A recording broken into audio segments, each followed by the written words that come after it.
Nation, we stopping in Memphis today though. You know what I mean? It's only right. You know what I mean? It's Project X season. This is an artist that we've been rocking for a very long time. You know what I mean? Glockavelli, aka Glizzop, aka Key Glock in the building. What's up, King? Yo, what's up, my boy? What's up, man? I'm chilling, man. Welcome to the towns. For sure, for sure. How often you get to New York? Probably every other week. Every other week? Yeah. So you out here a lot? Yeah. Alright, cool. I'm definitely out here. How you like New York? I don't like it. I love it. You love it? Yeah. This is bright. This guy's good. He's good. You just looked at me like, what you mean? You set the people up, E? You set them up? You set them up some people? I got a big announcement next month. Hey, Nam, what up? Top of the morning to you, brother. Salute. As far as cutthroat, I can't just say, but I'm gonna make a big announcement next month. And I'm leaning more into film. More into film. Yeah, so getting my hands dirty in it right now. Copy. Yeah. And it's not really for the music. This is more like movies, television, production wise. Yeah, stuff like exactly. that. Exactly. That's a nice. I don't like. No, you might have this generation might know Key Glock of music, but this generation might know Key Glock of film, TV. You can tell that with the Let's Go video when he did that. Let's go, let's go, let's go, let's go. That video was pretty much a movie. Cardinal, what's up, Shadow? What's up with it, my boy? Slim Jones said, what did I miss? What did I miss? What up with it? What up with it? Shadow say, shot not Slim. I see y'all, man. Listen, y'all already know we just gonna run this. It's about a little 10, 12 minute video. Then we're gonna get right to the topics. We're gonna get to it, man. Shout out to y'all. Thank y'all, man. Run it up. Let's go. Right. Think of like Ice Cube, Will Smith, The Rock. Like, they start here, but they got more out of here. Yeah. You know we talk. Soon as I seen the Let's Go video, I knew it. When Key Glock dropped Let's Go, if you seen that video, it was very cinematic. I said, this man want to be an actor. Talking about you up here, guy. ET wake up cheesy. You see him, right? He wake up cheesy. Yo, what up, guy? What's up? That boy on that promo run. Yeah. Yes, sir. Just chopping it up about you. Until now. Life in the Ville, what up? Nurse Lady T, what up? XL, what up? June 19th. Juneteenth. Oh, Juneteenth. Damn. See, that's what I said. That organized shit. They got that nigga out there working. Members only. We doing a members only live Thursday night. Thursday evening, members only live. We doing our first members only live Thursday evening, guys. Early. Yeah, son. It's best to go on and get attention ahead of time. That's that $1 billion business. It is, son. Yes, it is. Man, that nigga Glock so rich, man. Oh, God. We out. Juneteenth, Black Power, baby. Sign up for it. Project X. Cheesy, baby. Later. All right, man.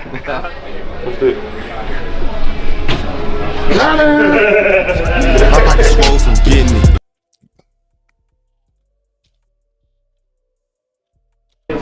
Order some food, cuz. You heard him. Cousin Slices to New York City.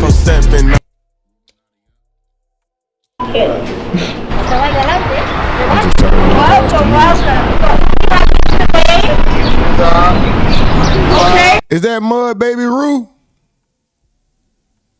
That ain't Mud Baby. And we have him here today trying our shrimp and lobster black truffle offering.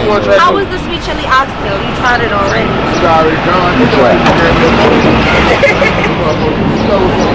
Okay. All right, so we'll try that one.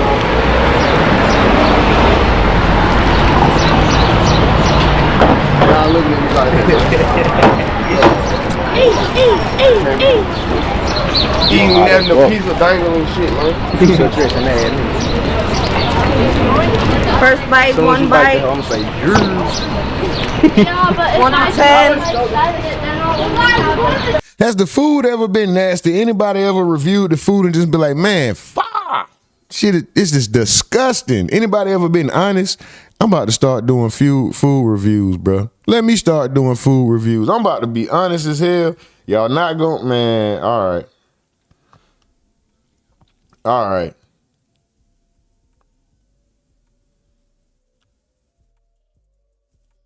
All right.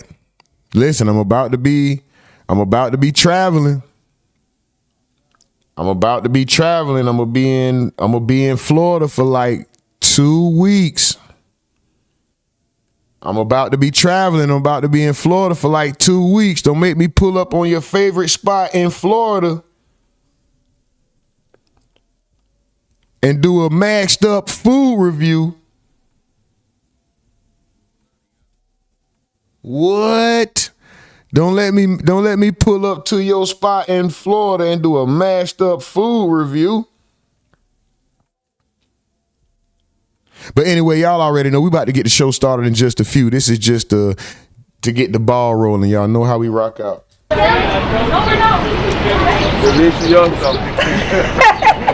We were supposed to be here an hour ago, y'all. See how different occurrences that you don't plan for can adjust things, but you got to keep going, right? AKA life be life and got to keep moving. And this is our frosé. Rosé. This rosé. How about you? Sweet chili oxtail.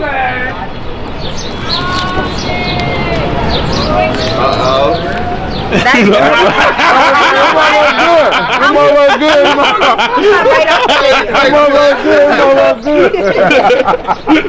Thank y'all for coming. We're gonna take a quick picture with you, all right? Bitch, I bought like wallowing. Oh, get that music up out of here. No music. I got some. Key Glock, what up, baby? First of all, you pull up in the studio. I don't see no true religion for me, man. You know what I'm saying? What's up, man? I heard you got the plug. I heard you got the. You know what I mean? I do, but I ain't had your side. So how'd that come about, man? The endorsement. The sweet and lovely lady named Sierra. Okay, Sierra. Oh, she got the plug. Okay, yeah. That's the real plug right there. Plug of a plug. Yeah. Okay. So was that one of your favorite brands of all times? I mean. Yeah, growing up for sure. Yeah, Sure, it's like it played a big Run the role likes in up, my guys. childhood. Likes up, please. Likes It up, was please. Cool to at least, you know what I'm saying? We here. I Take hope the y'all energy opportunity up. to, Hope y'all already you know what I'm started y'all saying, day show my off roots. well. Big fan, man. Big fan of your music, bro. Appreciate you. Hope y'all already set the bar for the day. Started off well. It's work, man. No, you got some hits on that motherfucker. Yeah. You don't do too many interviews, though. You don't like doing them shit. Too much of a street nigga. You I gotta do what the label's I on. learned to, I have to do it. Blinging like that. This nigga Tony Ayo just said you don't do too many interviews after seeing that this man is on a promo interview run. Nigga, you ain't getting no exclusive. Do Yayo think he getting an exclusive sitting down with goddamn Key Glock? You don't do too many interviews. Nigga, I'm on a... What's going on? No, whenever you ready. I know you on a tough schedule, so. It's the boy Uncle Murder, aka Lil Jet And Lenny. it's the Real Report Show. Make sure y'all like, share, subscribe. Yeah. And we got one of the biggest artists out of fucking Memphis. Make some noise for Key Glock. Yeah. Whoa. Come on, make some noise. Whoa. Yeah. Glock, appreciate you coming on the show. Definitely, man. Definitely. You already know, my guy. Yes, I sir. see the earrings, man. You looking real good over there, man. Stevie Wonder could see you. Nigga, like, God damn, nigga. What's good with you, man? Nah, just life. You got the album coming, Project X. Tell us, talk about Project that. X. June 19th, Project X coming. It's like it's an outside tape. It's a fun tape. It's like a party tape. Oh, I know what you're feeling to do, man. Yeah. I mean, you know how to make hit fucking records. I'm juiced up, Mark. Nope, stop it. I'm still trying not to fangirl. I don't even get excited for real. This is not informative. This is other than hey, Key Glock has an album. If you even care, this is just to pass the time until we get the show started, guys. Y'all know how we do. Over this way just a little bit. Right. Yeah, right there. 3, 2. Yep. Thank you, guys. Key Glock in the building! What's up, big dog? What's up, my boy? Man, it's good to see you always. For sure. You've been spanking shit lately. Got to. Features going crazy. Yeah. Sexy Red. Mm-hmm. You know, The guys have been going viral because we've been vibing to the song. Sexy red, come on now. But you know when the Key Glock verse come on, it's like all right, yeah, this is why we're here. Hold on, couple more. All 32. 2, 3, and 1, 2. Even after the meal. Hey!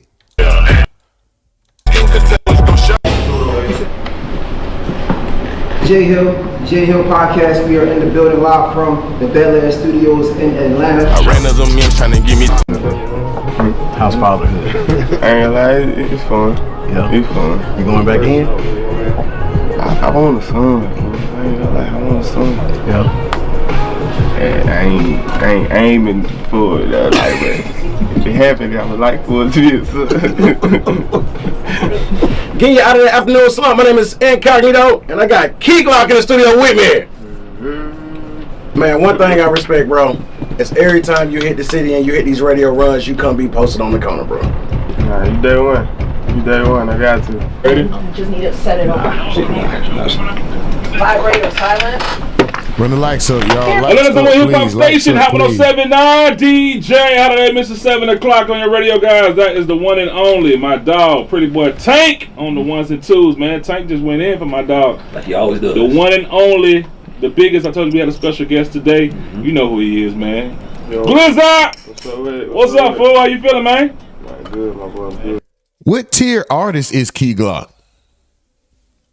Man, You know, we love when you out here, though. it's right down the street. I ain't gotta get on no plane. For real? You take the drive? Yeah. Okay, cool. Yeah. I ain't made that drive in a long time. Yeah, it is. That's what I'm talking about. Man. This afternoon, I got the biggest right here, my dog, the one and only. Key Glock is here. He about to go crazy. You know we've been playing the record anyway, but he's live in the building today. Today, Wednesday. Let's go. What tier artist is Key Glock? Holiday season. Shout out DJ Holiday. Key Glock I don't think Key Glock is anybody's favorite. Of course, somebody's everybody's favorite, but Key Glock isn't a lot of people's favorite artist. He's just somebody that when you hear about him dropping, you just hear about it. I don't know anybody that bumps Key Glock. I probably bump more Key Glock than the younger guys that I know or the younger females that I know. And that's just workout music. Key Glock is good at the repetitive choruses. He's good at what he's always been good at, what Dolph gave him, the repetitive choruses. Key Glock don't have the charisma Dolph have, but Key Glock does know how to make good songs, good singles. Even for him to be a very monotone, low-energy rapper, he makes very high-energy music. The beats are usually up-tempo. The BPM is usually high. It'll get you moving. Key Glock, he keeps a single. I don't know about his projects. I'm not a person who listens to Key Glock's entire projects, but I will say he keeps a single in the tuck. He always has a hot single. I tell you what I don't like, though. She ready spaghetti, ready spaghetti. She ready spaghetti. I hate that shit. But all that let's go, the yellow tape, all that, man, Key Glock keep a hit. 6. I was just 6 playing with, yeah, I ran it up on the bitch. Yeah, shit don't make no sense. Yeah, all that's hard. Key Glock got some shit. I could give you a quick rundown of 5 or 10 songs. I see you X said saying name 1. Shit, I can name 4 or 5. Let's do this. Matter of fact, let's just go down the list real quick and then we're gonna start getting into the topics, man. Y'all know how we do, man. We just having some fun, bro. We just having some fun, man. We trying to have a good time while we here in the meantime, man. I meant to say Key Glock songs. I put Key Glocks. Here we go. Yeah, I got a real ambition for this cash. Always on the grind, never sitting on my ass. 13 years old with a shoebox stash. That Mr. Glock. Oh my God. We love you, Mr. Glock. That's so hard. Let's go. That's fire. Oh, that's with Dolph. Water on water on water on water. Let me see. Hold on. Since 6. That's the one I was just singing. Mr. Glock 2. That's straight. Hold on. See, yellow tape. The yellow tape go hard. In Glock We Trust. That was cool. Dirt. See, he got some cuts, bro. He got some cuts. But anyway, we're not here for that. Let's go ahead and get through the rest of this Key Glock video so we can get into the topics in the title. Shout out to y'all, guys. Mike from the Ville says, Last Man Standing is pretty hard. And I F with his Glaucoma album. I forgot about the Glaucoma album. Damn it. How 1079? Nice to meet you. Oh, Glock interview with old N-words? Maybe we can hit Glock up. Look how old they are. Look at all that gray hair. Look at that saggy skin, old bodies. Look at these old boys. Look at how he dressed. He's not cool, hip, regular Walmart jeans, graphic tee, stupid ass shoes. I don't know what them are. Dumb hat. That's me. Nigga, you can interview here. Yeah, but you alright? Yeah. Look at this old. Oh, come on, bro. Okay. Look at all that age, knowledge, and wisdom in that building. All that gray hair and all them all that joint cream. Come on, man. I was like, okay, at this point, they just doing their job. You know what I'm saying? Like, they just doing their job because they have to be there. Because it's like, sometimes I show up, it's like, they might not even know the name of the singer, the album, but I can't let it show. I can't let it show. But inside, I'm like, how the fuck you gonna be doing this? But see, that's to me, that's the good thing about talking points. I don't want you to come in here and he ain't bringing up your music. I need, as a rep and as a label rep, you want the world to know about your music. They need to know about your music, and then what I'll do is I say, well, this is how they become a fan. So let's talk about the music. What you like to do outside of music. But I'm a fan because now, nigga, I can hit this nigga on PlayStation. Now I'm a fan. It's so weird that the way the world works that way. Nah, for real. It's so weird. They want to feel closer to you. No, but my brother Key Glock is in the building. First and foremost, my brother, how are you? I'm good, my boy. What about you? I'm incredible, bro. I ain't seen you in a minute. You been out here working. You been out here. No. I'm tighten up on my own label. I'm about to launch my own label. That's what I'm talking about. Yeah. You got who you got on there? Let's see what artist you got there. We still discussing some stuff right now, so hopefully we'll have reach an agreement probably in less than 90 days. That's what I'm talking about. Maybe 30. Who knows? No, I mean you know, don't rush it. You know, take your time. You know what I'm saying? You can't rush perfection. You know what I mean? For sure. So.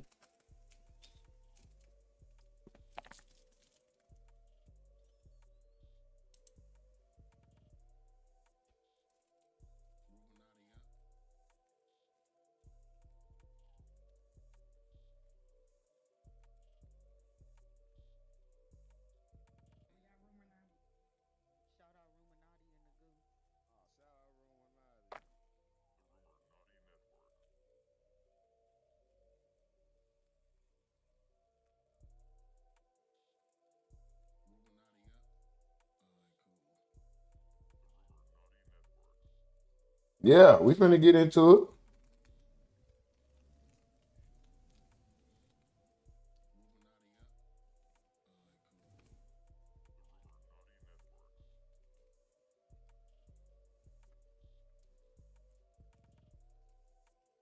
We about to get to it. How y'all feeling?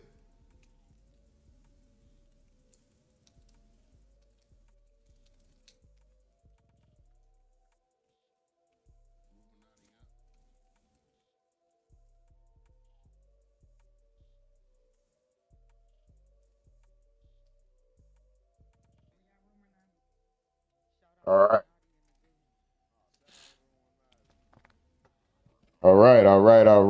Let's go. Like Key Glock say, right? Let's go. Let's go. Let's go.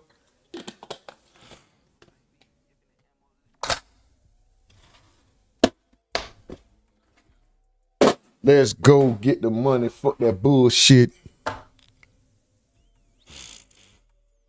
Hold on, let me do this. Let's do this and we finna get it going. Hold on, let me get it together.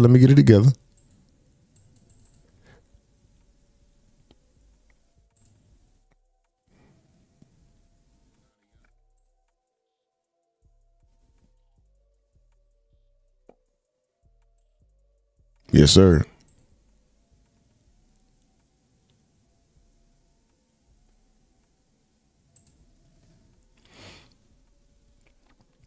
All right. Hold on, y'all. You know, we always got a few things up our sleeve. Let's go right here.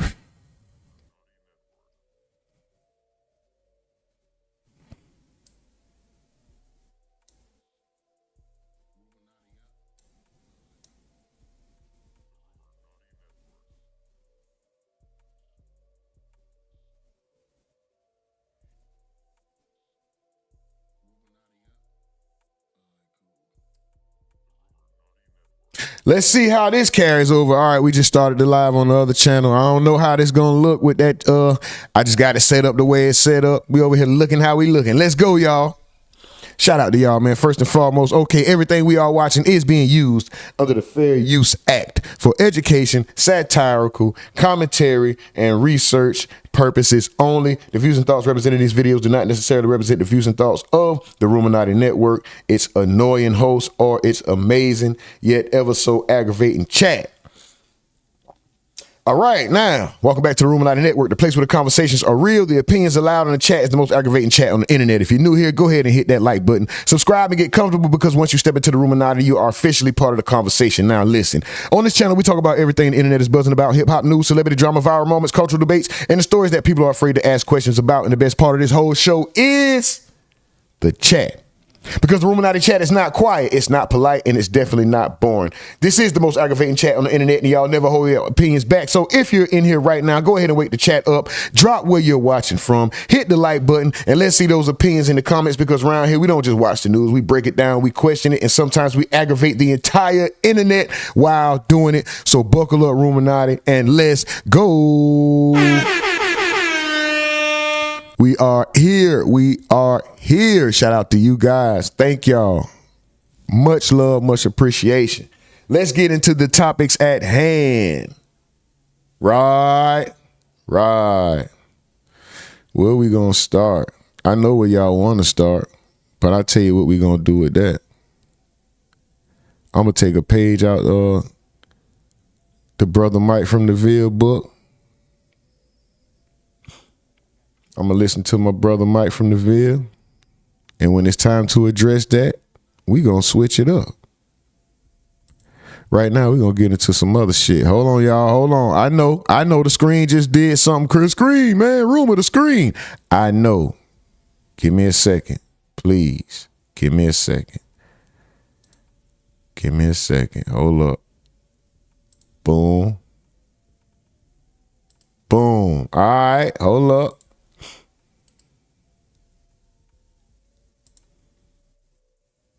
Reporting live from Hypers Club, Pipe Plus Noon. All right, y'all thought we was going to that story, didn't you? I know. I know. I know.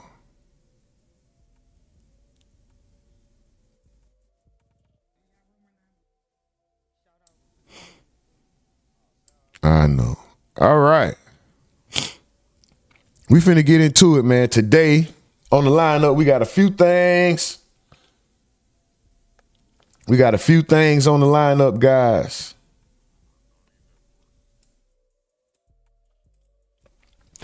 We got Josh Hokit's Gaffe.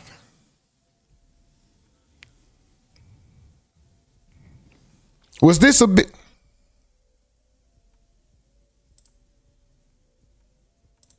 Just in case you.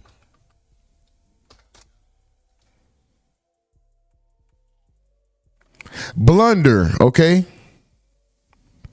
Unintentional, embarrassing mistake, blunder, or social faux pas. I don't think it was unintentional, but I think gaffe was a good word, right? It was definitely a blunder, right? So we got that on the board.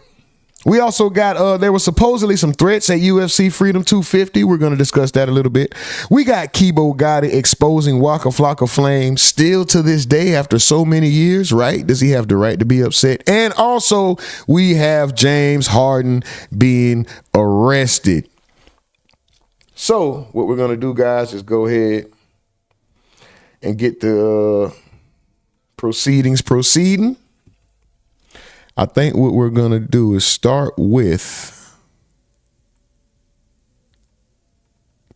I think we're gonna start with Keebo Gotti. All right.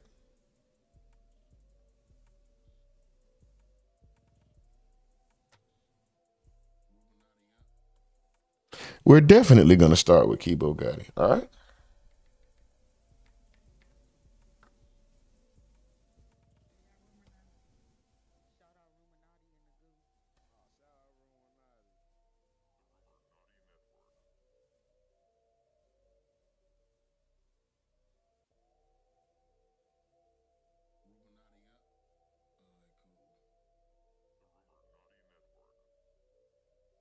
All right, here we go, guys. My bad. Had to get it together. All right.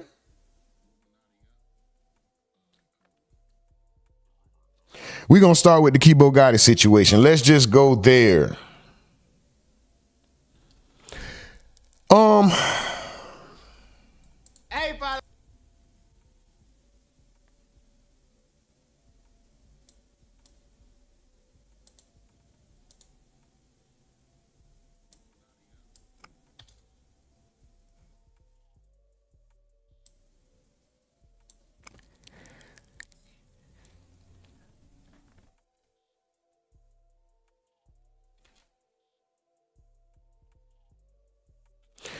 All right, so Keebo Gotti. If you didn't know, Keebo Gotti was featured on Waka's Grove Street Party, one of Waka Flocka's biggest records. A lot of fans believe Keebo Gotti should have became a bigger star. Some think it was lack of promotion or consistency. Who knows, right? It could have been personal issues. That's what it sounds like it was. But let's get into it. First of all, we're going to go through a quick, brief history just to bring you guys up to date.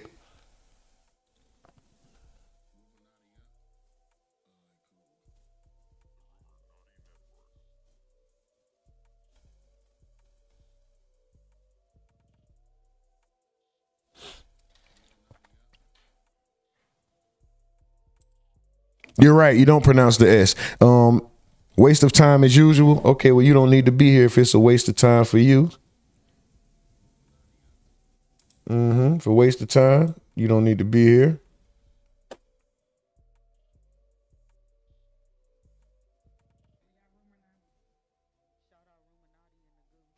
Reciprocating logic says I'm on lunch break and I ain't got time to sit and wait. I need fast food, you heard? Well, maybe this ain't the place for you, brother. This might not be the place for you, brother. Everything ain't for everybody. Always remember that.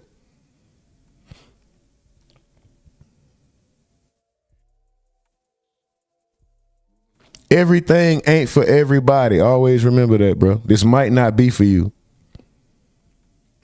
Just to show you that it might not be for you, I'm gonna go ahead and relax a minute. That's what you don't understand.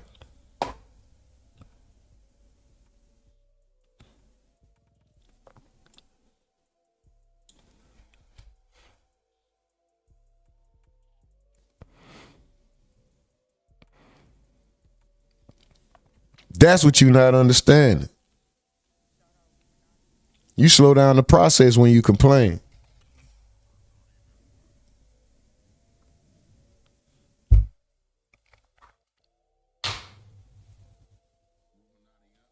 It always be the new ones, don't it? It's always the new people. It's always the new ones. It's always somebody new want to come in and tell you what to do with your shit. Hey man, you should do it this way. You know what you should do? Your own thing.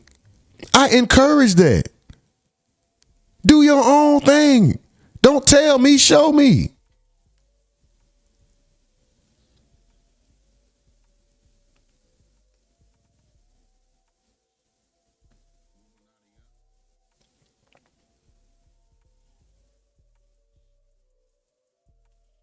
If you don't like the way I drive, don't ride with me. Don't get in the car.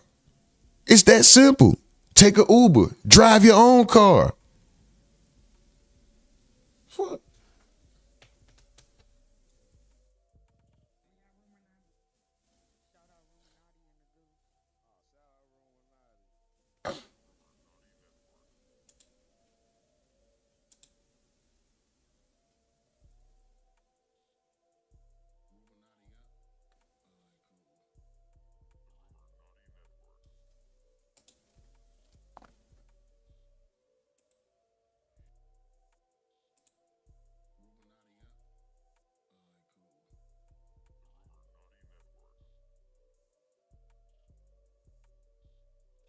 That's like, you're right. I wasn't supposed to say the S in faux pas. That's like me saying Christopher Thibodeau, and then I say Thibodeaux. Thibodeaux. No, fool. The S was silent. They were absolutely correct on that one. But like I always say, I reserve the right to be wrong. I am imperfect. I am flawed. I am merely a man on the internet with a mask on. I might mess up 10,000 times before the end of this stream. Guess what I'm not going to do? Stop streaming, motherfucker. Anyway, shout out to y'all, man. We're going to go ahead and move on. I think I done aggravated the a-holes enough. You know what we do to the algorithm. Meet me at the partner. So Hit Squad was what started making them niggas really respect out there. Like, oh no, them niggas get down for real. You know what I'm saying? Yeah. Tell us how that shit came about. Like, what up, Crazy Crew? What up, Shadow Loke? What up, XO Mills? Hold on. Before I do this, we 30 minutes in. Let me shout out the top 10, then we'll get to it. Number 1, we got Anonymous. Number 2, we got XZ. Number 3, we got Reciprocating Logic. Number 4, we got Shadow Loke. Number 5, we got Slim Jones Big Easy. Number 6, we got XO Mills. Number 7, we got Mike from the Ville. Number 8, we got Nurse Lady T. Number 9, we got ID Juan Kenobi. And number 10, we got Crazy Crew. Shout out to you guys. Let's go. All the faces and niggas who was involved in that shit. Hit Squad and Brick Squad and Brick Squad were one in the same. Hit Squad was the street crew. Brick Squad was the rap crew. I'm going to let them tell their own story. I'm going to give my commentary throughout, as I normally do, right? This is a pretty long story, guys. Prepare for the walk down. It's not going to be like yesterday when it was an entire stream about Lil Papa. We're going to get through it. We're going to get to it. Let's go. At the time when y'all first started this shit. Make sure you guys tune into the second channel, Rumor Naughty Live. Make sure you're tuned in and subscribed to the Rumor Naughty Live, because one of these topics that some people want to discuss so bad is going to be switched over to the other channel. You're not going to get to voice your opinion here. I met them. Follow the other channel. Niggas in the sound grade. I had Toxic Dad, shout out. Nurse Lady T, shout out. I had Lil Count Creek and went to Woodland. I got your name wrong. It's not Thibodeau. God damn, bro. All right, bro. I reserve the right to be wrong, bro. Shit. Sound great. And me and my goddamn right hand man to the day chill. We were gambling. We were playing Get Like Me with the motherfucking quarter. You know what I'm saying? You know that nigga, you try to hold the quarter up on the hand and flip that motherfucker. I caught him like, but hell no. So me and Shawty got to arguing. Mind you, earlier that day, I walked through the hall rapping. I bumped into Keebo at the motherfucking water fountain type shit. And he was like, oh, Shawty, you rap? I was like, hell yeah, man. Shawty kind of went back and forth right then and there. He was like, bye, fuck with you. So I fast forward back to the fight. So now me and bro finna get into it. We get out of class. He takes out quick. I'm new there. Probably been that motherfucker a week, if that. Shawty came around the highway with the whole hit squad. Keebo out them nigga about 200 deep from the jump me. But Keebo got down, stepped out, was like, oh, no, hell no. Then my man got down, hell no. And from that day, we were just rocking. You feel what I'm saying? Rapping, club fight, shit like that. You already know how we were banging, but that was some Southside shit, you know what I'm saying? That was real ass shit. Yo, hell yeah. Nah, what the fuck was you thinking in your head when you seen all these niggas? Shit was just like a rush at that time. You nigga wasn't thinking about it. We just felt like we were them niggas. Everywhere we going, we going. No, I'm talking about when the buddy got there and go get them niggas. You first week of school, you finna pop on buddy shit. You come, you should see all these motherfucking niggas come. What's up, yo? I'm just looking at it like, but I was real shit. I was like, but this whole ass nigga, why you go get all these niggas? For me, for real, all right. But my cousin lived behind the school and home was on that pistol play. He was a young nigga, he was wild, so he was somebody right behind that motherfucker. I'm thinking, boy, y'all nigga jump me, boy. My cousin Corey from the up here so fast. I'm somebody let it go. Kyle from Red Oak, I wasn't scared of them nigga, but it's just like, you know, let's do it. You know, just, you know what I'm saying? But you know, Corey stepped out. I let them niggas like, oh, nah, I fuck, bro. Shit, ever since that day, it was just, you know, we were rocking, you know what I'm saying? The streets and I'm hitting these clubs. So that dude saying, Keebo Gotti, this guy here who had the problem with Waka.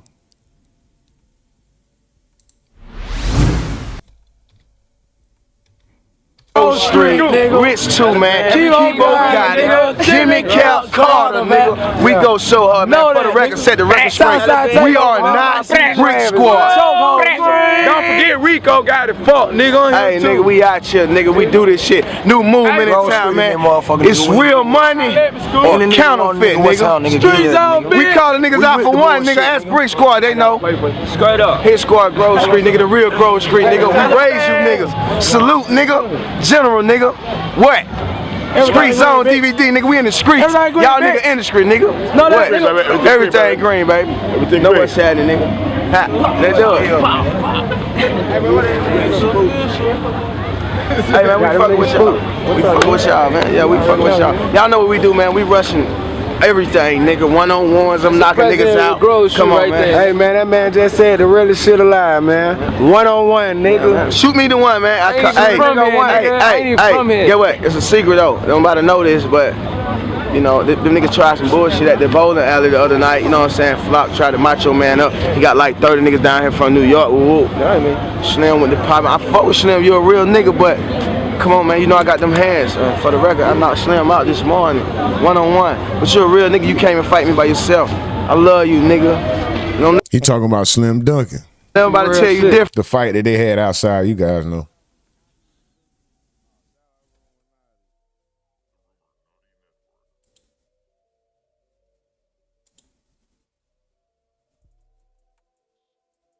Nigga, you're a real nigga. You on the wrong side, boy. You riding for the wrong cause, bro. You're a real nigga. I fuck with you, nigga. You came by yourself, nigga. Side you on? Cause we grow over here. You see what this shirt say, nigga? We are pros to the Waka Flocka Flame fans. The nigga is a clone. He fake. This shit started from Real Money Enterprises. My label, RME. Keep it 100. Keep it 100. Why you think I ain't never got Brick Squad and that tatted on me, man? Nothing. Got Real Money tatted across my back because I carry that shit. I'm the CEO, nigga. Come on, man. Brick Squad was a branch off of Hit Squad. Come on, man. Hit Squad got hot in the streets. So, you know what niggas did. They switched the name. You know what I'm saying? So, after that shit happened, you know, I was... Mars, we got a green light. If y'all see what I'm doing, do the same. Boom them. Any of that BS, we booming them. Don't even give them a chance to come back. They come in here with the nonsense, anything racial, all that disrespectful, all that. Get them out of here. Boom them. I'm booming them. Ain't no timeouts for that. Not today. I know what we talked about tomorrow. Never mind. I'll boom them. I'll boom them. Real niggas talk to you on the phone, you gon' keep it real, bro. You just got money, nigga, it changed, nigga. You got money, you fronted to the world, nigga. And I stood behind you even though I knew you was front. Y'all block them, I'll boom them. And nigga, cause that's what, I'm a loyal nigga. I was loyal, nigga. I came home, nigga, being loyal to you, nigga. I came home, nigga. Listen, that nigga dropped, how many mixtapes that nigga dropped before I got out of prison? I got out in 09. Then your career took off, nigga. Come on, man. Keep it real, nigga. Your shit started improving. You started moving a little better, nigga. You was moving like Keebo, Gotti, nigga. Dad, what you say? Dad, what you say? Remember we was in the office? What you tell me? For real. Waka sound like the old Keebo Gotti. Keep it real, man. Ask them niggas. Pop up on you at the studio. Nigga shook. Nigga ain't on by myself, nigga. Me and one more nigga. Pull up on you like, bro, what's up, bro? Talk to me man to man, nigga, what the beef about? You know what I'm saying? Why you ain't fucking with me? Yeah, you know what it was. You know what you told your mama? Oh, I ain't fucking with Keebo cause he gonna always take capside. I should've paid the man. Come on, man. Y'all doing shady business. Come on, that shady business over there. Everybody over there getting fucked. Why you think everybody leaving? And I ain't got no check from Grove Street Party, nigga. Them folks sent me a check from BMI. That shit was $2,700, nigga. I took that and bought t-shirts with it, nigga. Pop bottles with that shit, nigga. Smoke that shit up, nigga. Fuck you, talking about, nigga. Hell is wrong with you, nigga. Y'all niggas around here building y'all reputation off other niggas. Come on, man. Come see me, nigga. Fuck you, talking about, nigga. You not no gangster, nigga. You don't go hard in the paint, nigga. I do. Fuck, nigga. Well, y'all don't fuck around, got me mad, nigga. Got me out my motherfucking element, nigga. You know what I do, nigga. Ain't no secret, nigga. Fuck, nigga. Nigga shot you, nigga, out by your bedside, nigga, every motherfucking day, nigga. 100 round drums, nigga. Hold on, Mike. I don't think Vincent's message was that bad. I don't know. I could have missed it. I don't know. Oh well. Fuck it.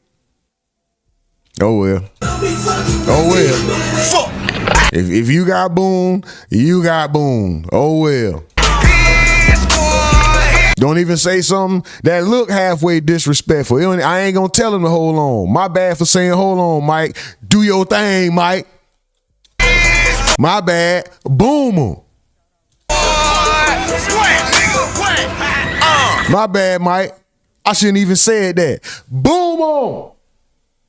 Green light game. Mars got the green light. If it even look funny, bro, if the Mars get you out of here, I'm not questioning it, bro.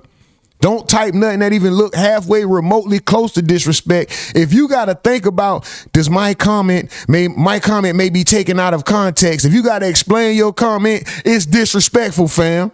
They gonna boom you. And I ain't stopping them. I don't care. They gonna boom you, I'ma laugh.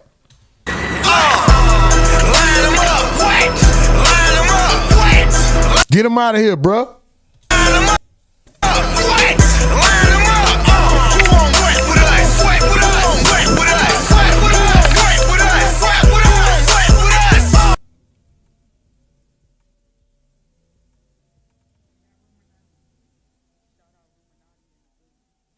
Anyway, let's get to the updated complaints that Keebo got, right? This is a very recent interview with Atlanta World Star Hip Hop. This interview came out 1 month ago, actually. Keebo Gotti breaks down history of Brick Squad and Hit Squad. 15-year feud between him and Waka Flocka.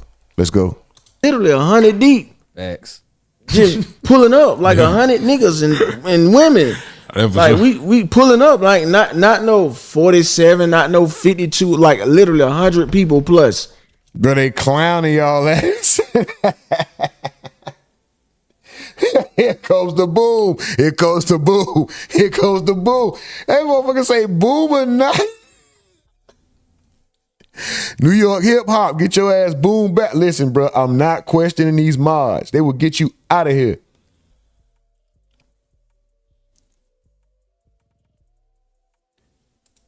Cam says, damn, I didn't even know this beef happened. I got out in 07 and moved to the A in 09. What's up with it, Gio? What's up with it, Gregory Bean? What's up with it, X-Ed? What's up with it, Mike from the Ville? Nurse Lady, TXO Mel's. Who else we got? Oh, they got kicked out. What's up, Who They? What's up, where's Shadow Loke at? What's up, Shadow Loke? I see y'all. What's up, Crazy Crew? What up, Toxic Dad? I see y'all. I see y'all. Reciprocating Logic, what up? Keywan Lewis, what up? All right, guys, we're going to keep the content going. I just had to shout out the chat real quick.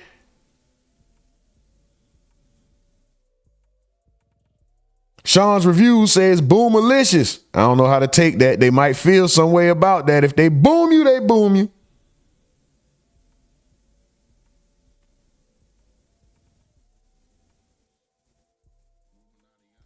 Mills, is that Spanish? Wow. Is that Spanish? Damn. The call for super chats. If you like the content, light up the chat with a super chat and help keep the stream's energy alive. That is damn Spanish teaching them. LB says, dude is streaming from a yurt. That's funny as hell. Yurt.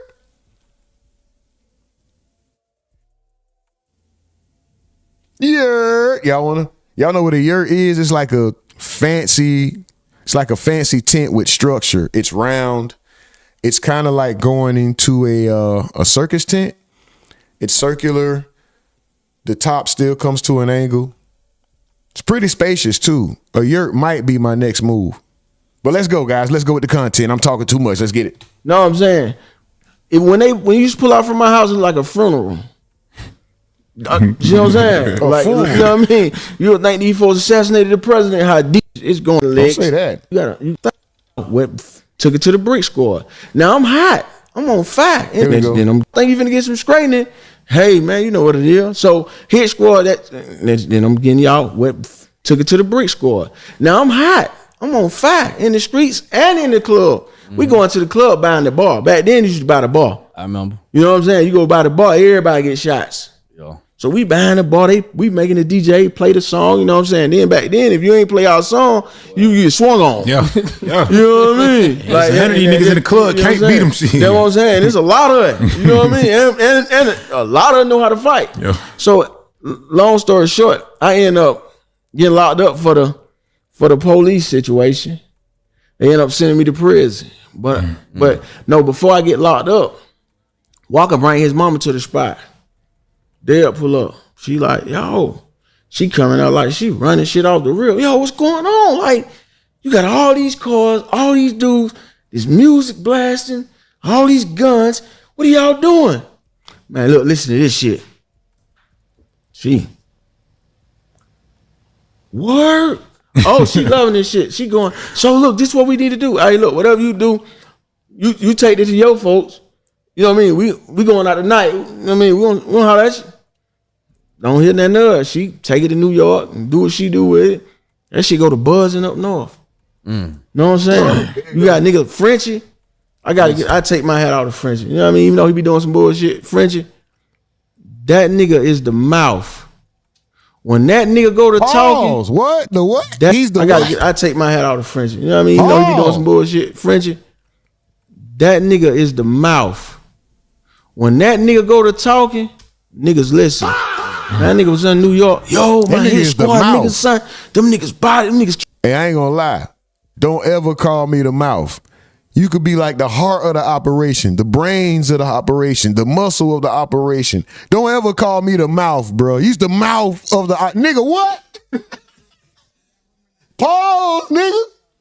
Keep ratchets, nigga mouth. You know what I mean? Even though he be doing some bullshit, Frenchie, that nigga is the mouth.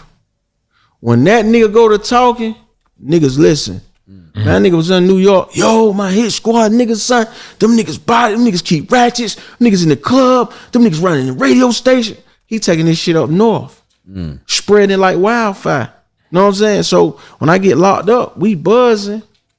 Then I'm in jail. I get packs in. I got the guard on the payroll. I'm a street nigga. This is what I do.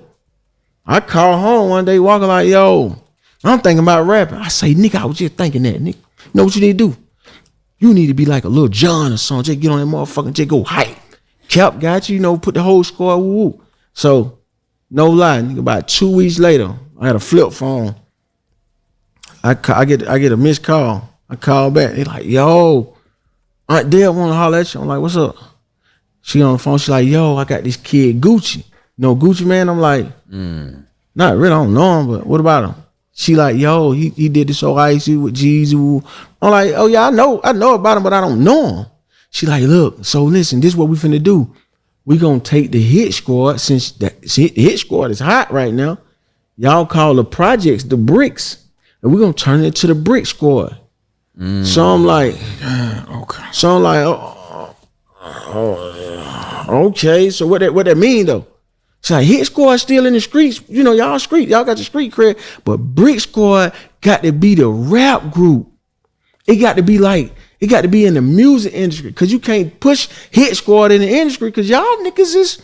So she had more sense. You know what I mean? Yeah. Me at the time, I'm in a level 5 prison, still beating up and stabbing niggas on the cell phone, trying to get a pack in from the guard.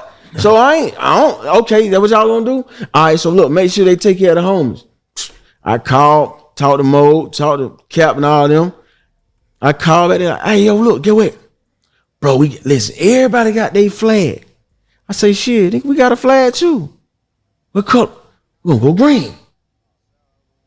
That's what Suave said, we gonna go green too. Well, shit, we green flagging then, that's what we doing. So the name Brick Squad really come from the project, Collar Park project, we call it the Bricks. So man, technically, all right. Cause Deb had the vision there. My vision was the streets and you know what I mean, what I had going on. You know what I'm saying? So that's how the Brick Squad came about. All that other false narrative shit about so and so made the name up. Well, I don't know how they say they bought the name up. You know what I'm saying? Cause I heard OJ said about the Brick Squad and all. No. what you call when he was in jail, not this Fed situation he just got out of. With Juice, I need a new label. You know I'm shutting down So Icy. I ain't doing So Icy no more. I got 1017. I'm like, down here you get 1017 from? He said, oh, you know that my granddad address down there in Bellsman. Oh, okay. But I need something else to go with. Hey man, I ain't that Brick Squad, nigga, you know what the hell we got going on? Damn, that is a hard Juice 1017 Brick Squad. Yeah, go ahead. Not knowing I should have trademarked it or copywritten it or put something in paperwork saying a percentage. I didn't know. I was still trying to do 32 Entertainment, but my buddy called needing help with creativity to make something else.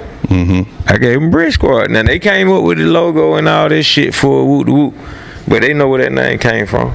He bought their chain. I bought my own chain. I bought my shit from Emmett myself, 40,000.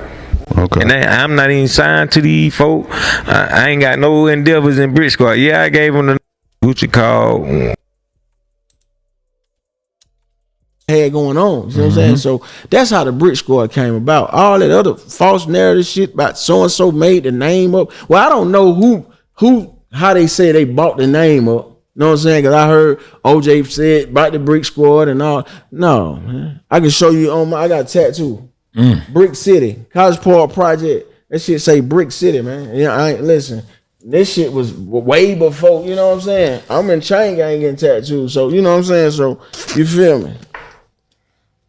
College Park, City Limit. That shit say Brick City, man. Yeah, man. Freeman Court, Hit Squad, Taliban.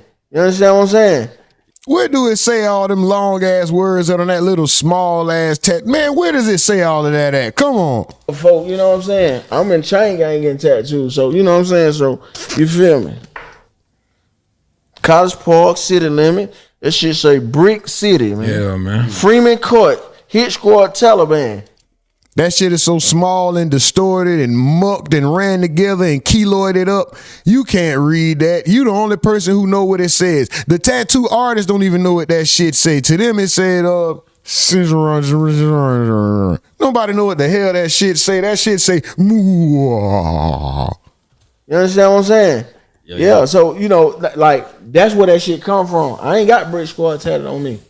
I'm a Hit Squad nigga, you know what I'm saying? Brick Squad was a rap group. Right. Hit Squad was in the streets, you know what I'm saying? Not to discredit nothing, cause at the same time, it's still a brand that came from this shit. You know what I'm saying? So, you know what I mean? It's still all, no matter how we fuel and go back and forth with each other, that shit still came from one place, man.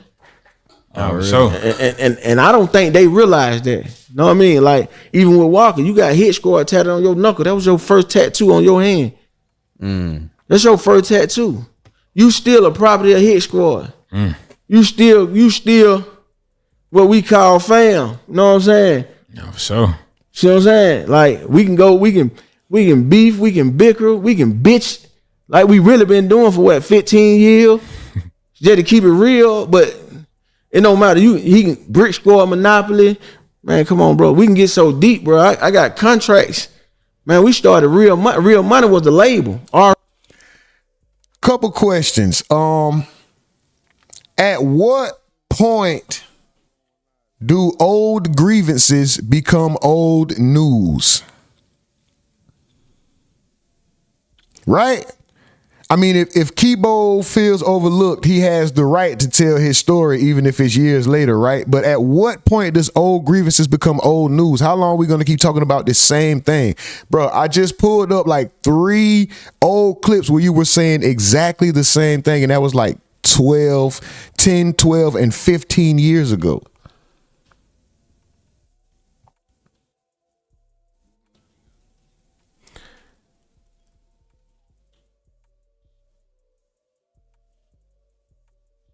There's more, brothers. He just always Keebo like a bully, bro. I think he bullied Bow Wow. I'm not gonna play this, but he had a song with Lil Bow Wow. I swear he muscled and bullied his way into this feature, bro. This man got a song with Lil Bow Wow. Hold on, what's the top story? For business. Hey, the whole world been on lockdown, right? Except Atlanta. Yeah. But free the world, though. He got a song with Lil Bow Wow. Guess how many views it got 4 years ago? 3.3K views, and you got a song with Little Bow Wow. Wow. I don't know if it's blackballed. I don't know if look at Lil Bow Wow. I know y'all want, bro. We might play it, bro. I might have to play it just to.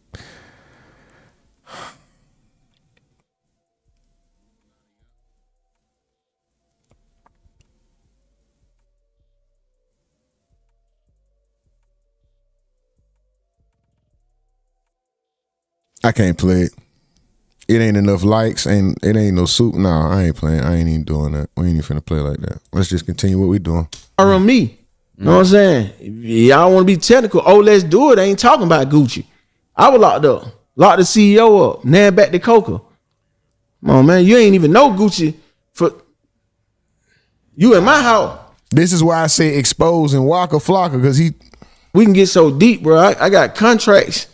Man, we started Real Money was the label. RME. You know what I'm saying? If y'all want to be technical, let's do it. I ain't talking about Gucci. I was locked up. Locked the CEO up. Now back to Coca. Come on, man. You ain't even know Gucci for you in my house. Stacks on the floor, wide Keebo water with it. Shift it to the left, then he shift it to the right. So icy brick boys got it all night. I got it all night, yeah. Okay, then. He ain't lying. That was. You in my house. Stacks on the floor, wide Keebo water with it. Shift it to the left, then he shift it to the right. So icy brick boys got it all night. Look at the conviction. So icy brick boys got it all night. They're gonna look at it like that was a mic drop moment. I mean, he's correct. He's correct. I mean, is this a situation of loyalty versus business? Y'all already know when money enters the picture, friendships get tested, bro. That's just how it goes when it comes to money, finances, when you're dealing with people. Especially them not having a real relationship prior to. If you got brought around, according to Keebo Gotti, like this was some. Hold on, I'm saying that wrong. They was the streets, walking them was the industry. The two got merged. So of course that's gonna bring you closer if y'all not around each other every day. Once you merge the two, that brings you all closer, right? What are the expectations when you got a industry attitude? I'm not saying Waka is industry attitude, but I'm using him for example. Industry attitude versus street attitude, two different types of loyalty. Industry attitude is I'm loyal to you as long as I need you, as long as you're in my face, as long as we're producing good things, as long as it's gainful for me.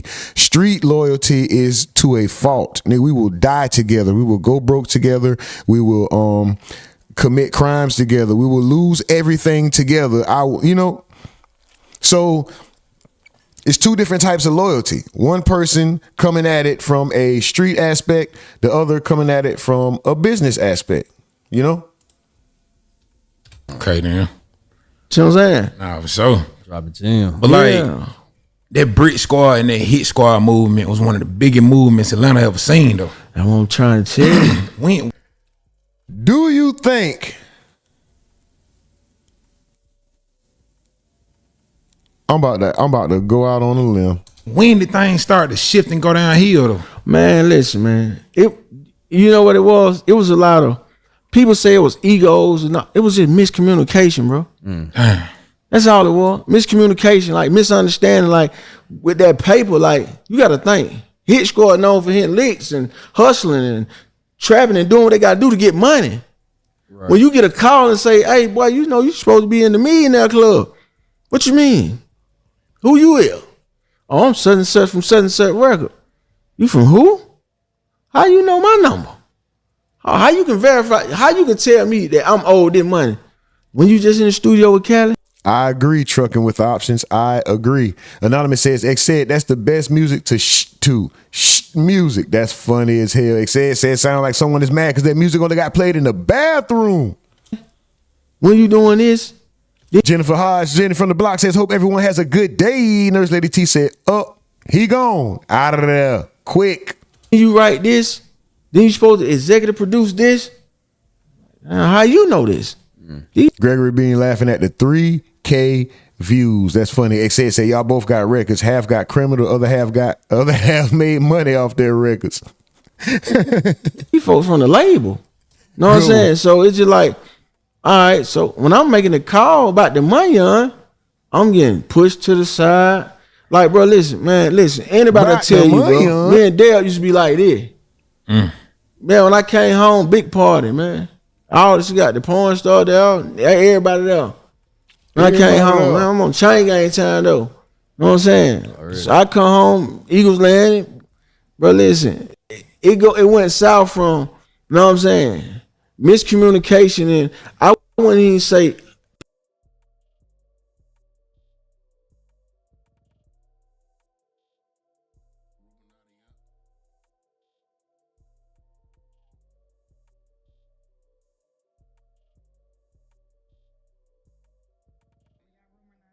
people might say greed, right? Because let me see something. I just look at it like this. Everybody got a job to do, right? Right. And everybody got a position to play and a position to fill. Know what I'm saying? And me not understanding their position as not just a businesswoman in the industry full of sharks, also a mother. See what I'm saying?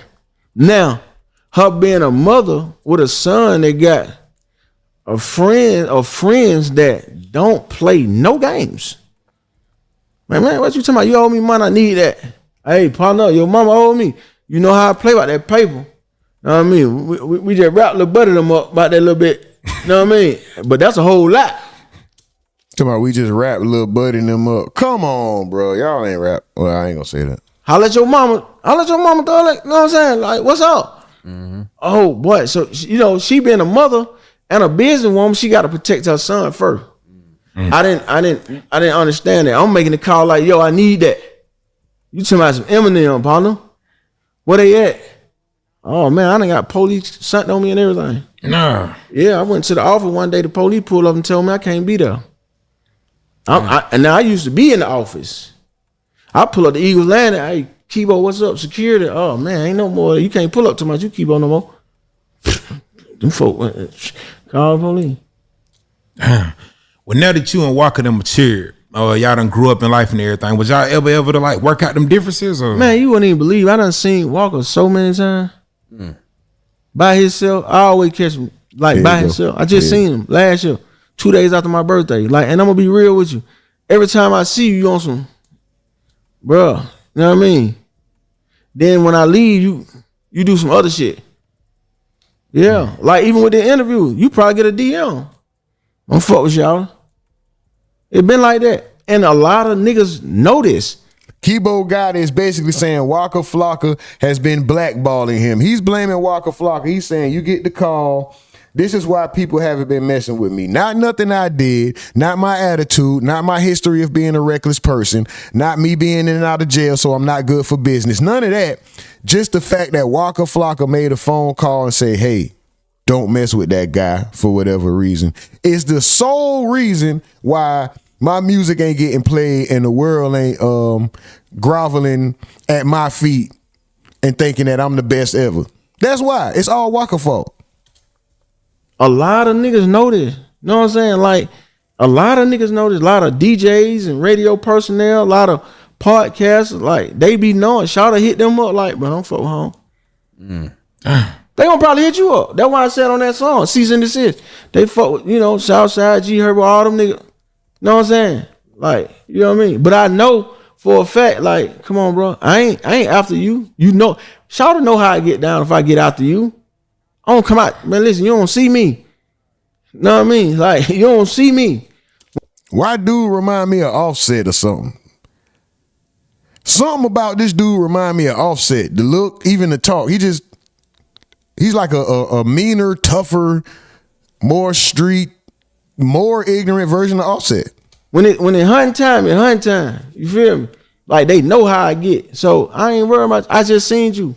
I seen you with my nephew. My son, them niggas don't play. They don't got no understanding. They don't even understand this business shit right now. Know what I'm saying? They just know and pop, like, and they ain't gonna play by me. See what I'm saying? So I'm teaching them as we go. You know what I'm saying? So they don't make the same mistakes. Cause in the industry, like I've been known to be a bully. You know, I knock a rapper out. You know, I'm ready to fight. What you want to do? Cause I can fight. So is that a reason? Could that be a reason? Could that be a reason that you are not where you think you should be?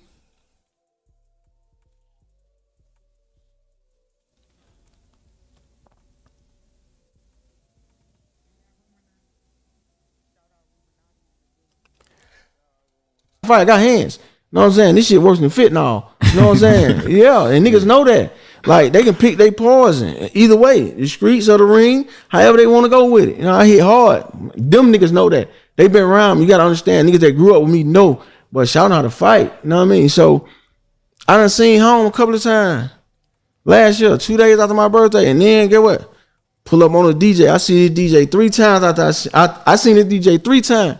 He asked me what's up with Walker. I'm like, shout it cool. Ain't no pressure. It was eating him up. It was eating him up because he was like, look, bro. Showed me a DM from Charlie. Dang. So, and I'm just putting it out there for real, like, you know what I mean? And home he might contest this, he might say online. For those of you who can't decipher, he and Waka Flocka Flame were business partners in the music industry. They parted ways. He is now alleging that Waka Flocka Flame is sending DJs, podcasters, and a host of other people who could probably help get his music seen or get him heard, or get him some visibility. Waka Flocka Flame is allegedly sending DMs and text messages to these people. So what he's saying is he ran into a DJ that continuously asked him, what's going on? What's the situation with you and Waka? Is it clear? Is it clear? Is it clear? And then after the third time, the DJ finally showed him a text or a DM to make him understand why he keeps asking him about him. What's up with you and Waka? What's up with you and Waka? You're saying it's good. The text is saying otherwise. So is Waka playing fair?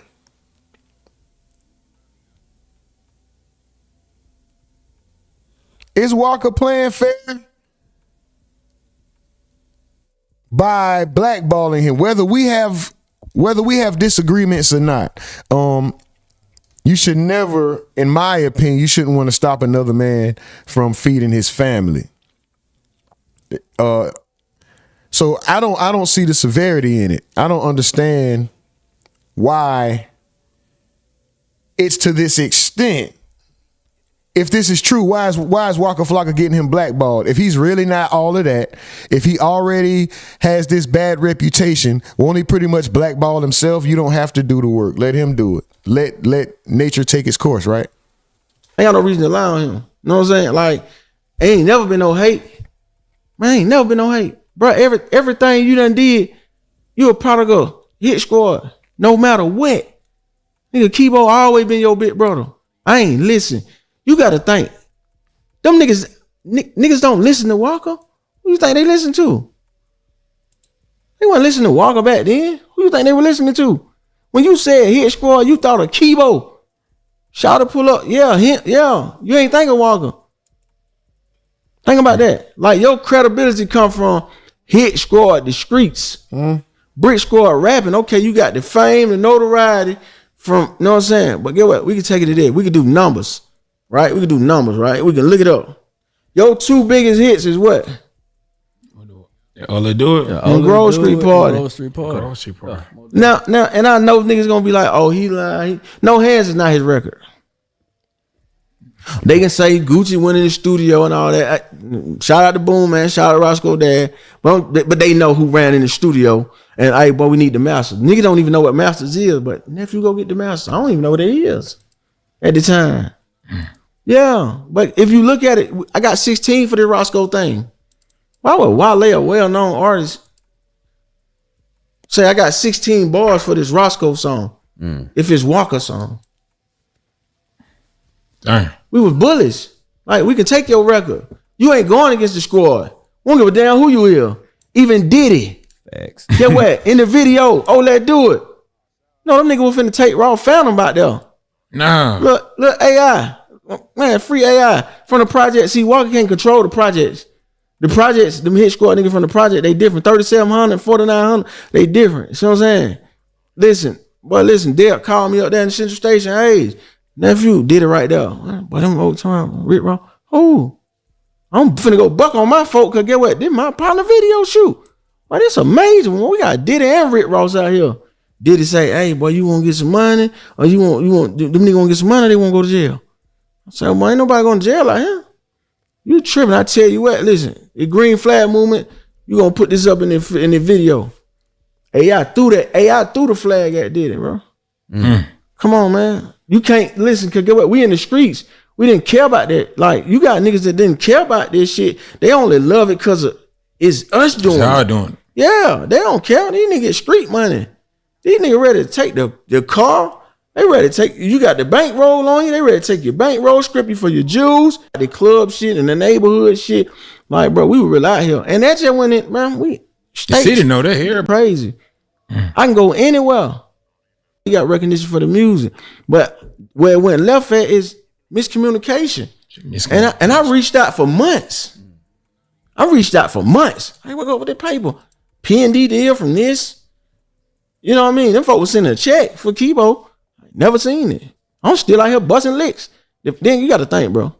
I was having kids then, so I'm always been a family man. But if you start doing what you doing to our block, we can pay you. That way we can make some money. Okay, cool. That's how I thought it was. I pull up, hey, boy, y'all, come on, bro. Waka went doing shows for down there 15 years in Atlanta. Boy, I just started popping up in Atlanta. Pay attention. Right? This ain't no, I ain't being no bully. I ain't saying nobody's scared. I'm just saying pay attention. Where? Go look through all the promotion, all that. Come on. There was a very long time Waka Flocka wasn't doing shows in Atlanta. Now, remember what he's speaking on is the time. Remember Waka Flocka did that whole, what was that, EDM movement shit? It was a very long time. I'm not co-signing what Keebo is saying. I'm just pointing out the fact that there was a long period of time Waka Flocka was not doing shows in Atlanta. He is correct. I don't know that this is the cause. Like X says, I agree. We need to hear Waka's side. You've been telling this story for 15 years, brother. 15 plus. This was 14 years ago. Y'all see that? 14 years ago, Keebo Gotti dissed Waka Flocka. He just said all the same shit right here in this video. What was the other video we looked at? How long was that one? This video. This was 14 years ago. He just said all the same shit he just said. Oh, he said it in a more aggressive manner, a more profane manner, but he basically repeated all of the same things that he repeated in this interview right here. 15 years ago to 1 month ago, the same exact story. The question I'm posing, well, there's a few questions here.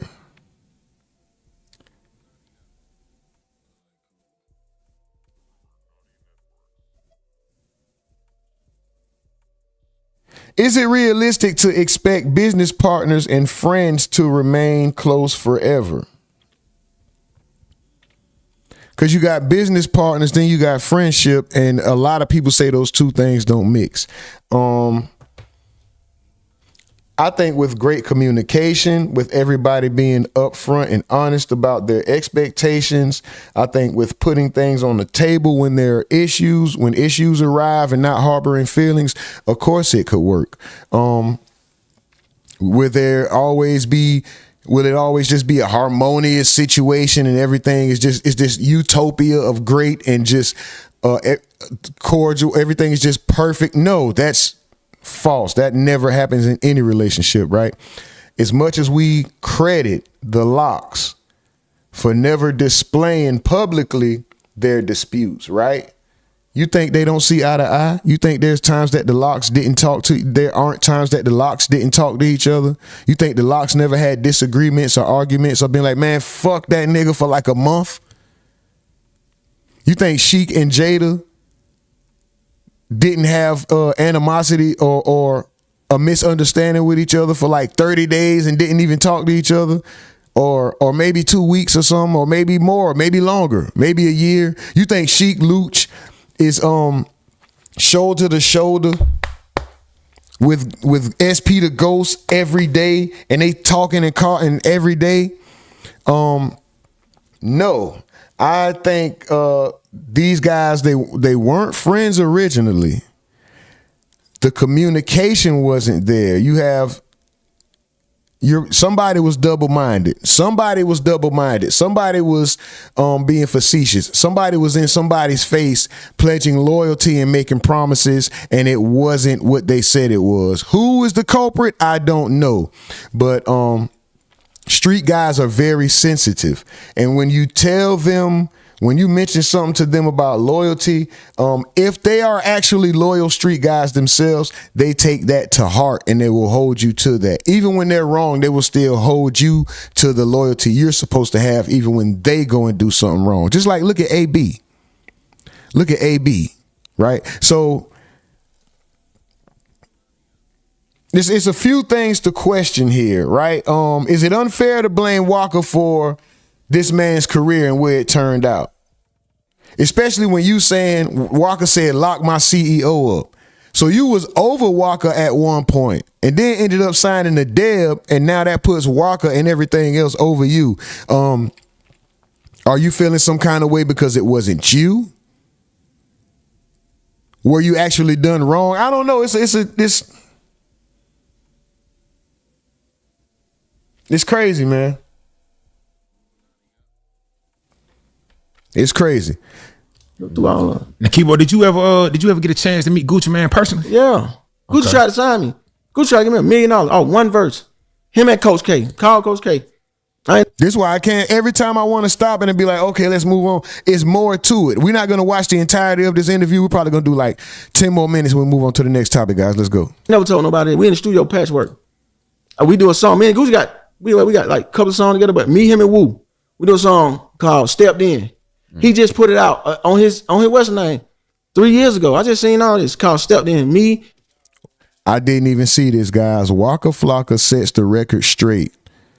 Atlanta culture, Big Fats Network, and he tells the truth about the No Hands song. I didn't have that in the plan, but we might. Yeah, we're gonna go.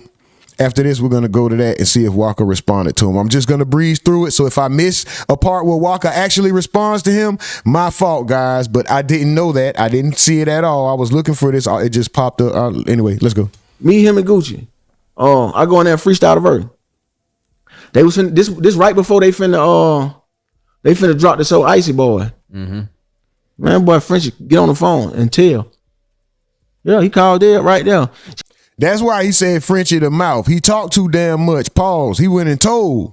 Yo, Gucci talking about let's stop the he ain't doing it So Icy Boy. He want to sign Keebo, get Keebo $1 million. Told Coach K that right there in the studio. Coach K was sitting right to the right. So when I came out the booth, he like, Bidal, you going there like that? Walker like, bro, I told you, bro, hard, bro, the one reason I'm rapping.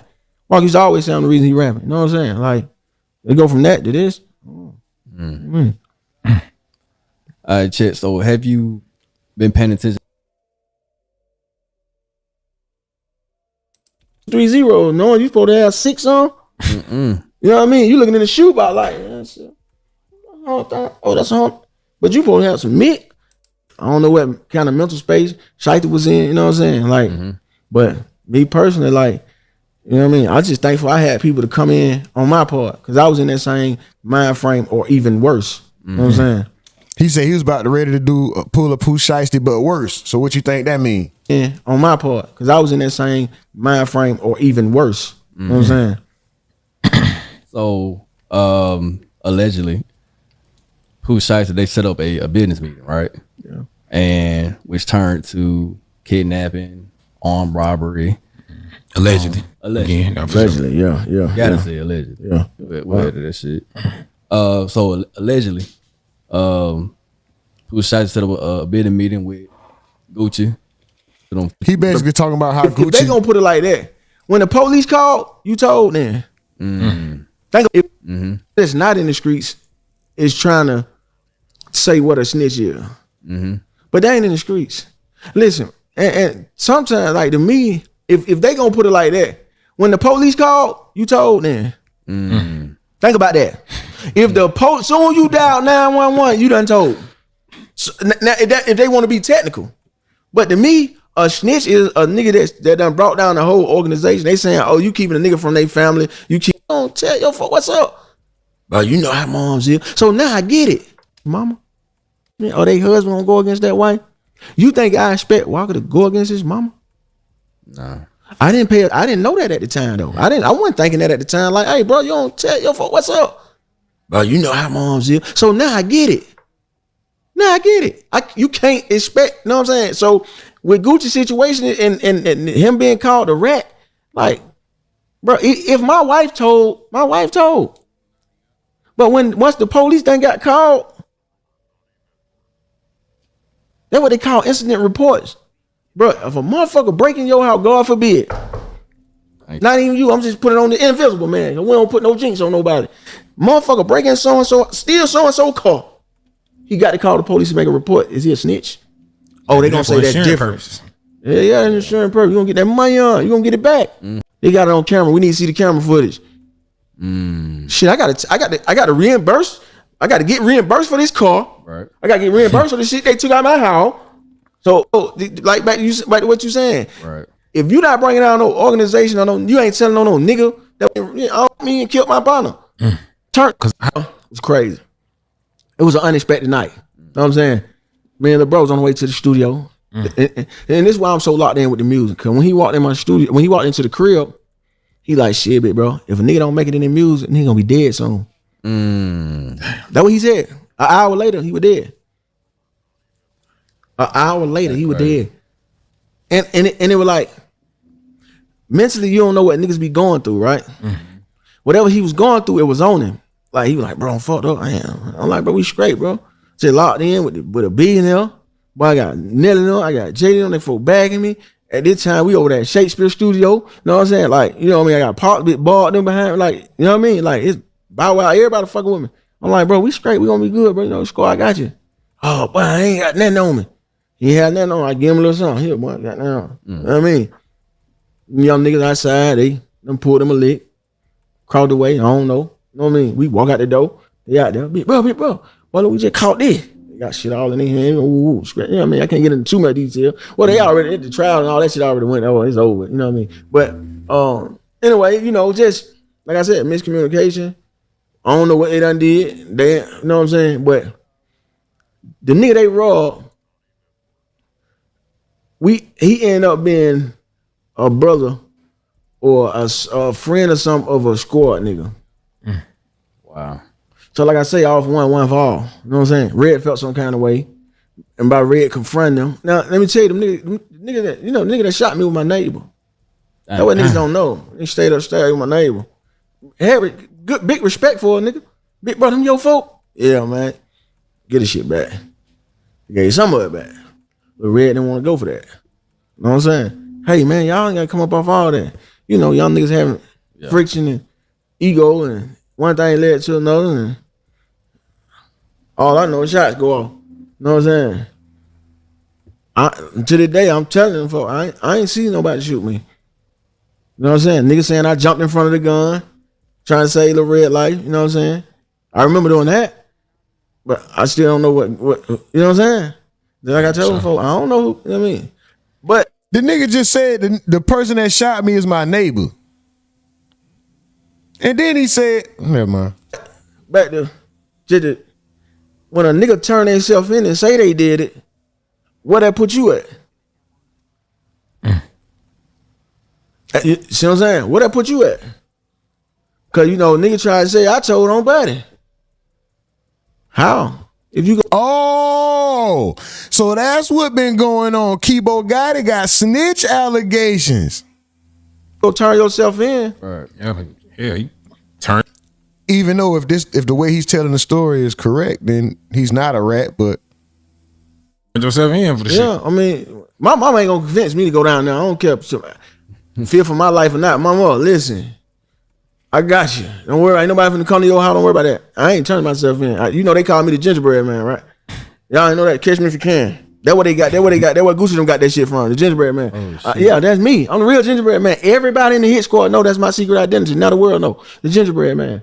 I ain't gonna lie, he been saying that for years, bro. I could pull up so many old clips of Keebo Gotti saying that. Not that it means anything or whatever, but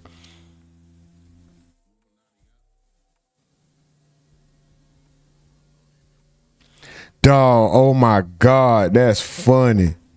YouTube provides so much bitter artist content. Shout out to all the frustrated never was people. I'm looking at you, Bathgate. Oh my God. Shout out Gregory Bean, man. Let's go. $4.99 super chat, super step, man. Y'all don't even know who Bathgate is, do y'all? Y'all know? Does anybody remember Bathgate, the fake Jay-Z sounding, short, dark-skinned New York rap guy, Billy Bathgate? Does anybody remember that? Gregory Bean. Hold on.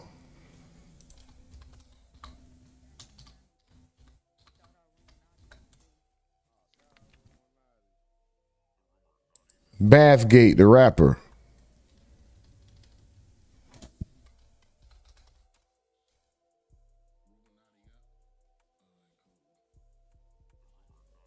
Okay, Billy Bathgate is from West Oakland. He's an underground hip hop artist. Bathgate, Uptown MC, a rapper from Harlem, New York, who gained heavy traction in the early 2000s. No, he didn't have heavy traction with street anthems like Bump That. He built a massive, come on, bro, underground buzz participating in Manhattanville park battles and mixtapes before briefly signing with Virgin Records.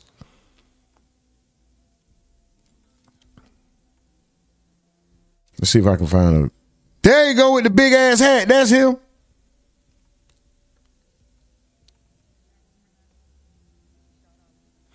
That's him. Hey, yo, Bump That. The fake Notorious Big. Oh, that was Gorilla Black. And Shine.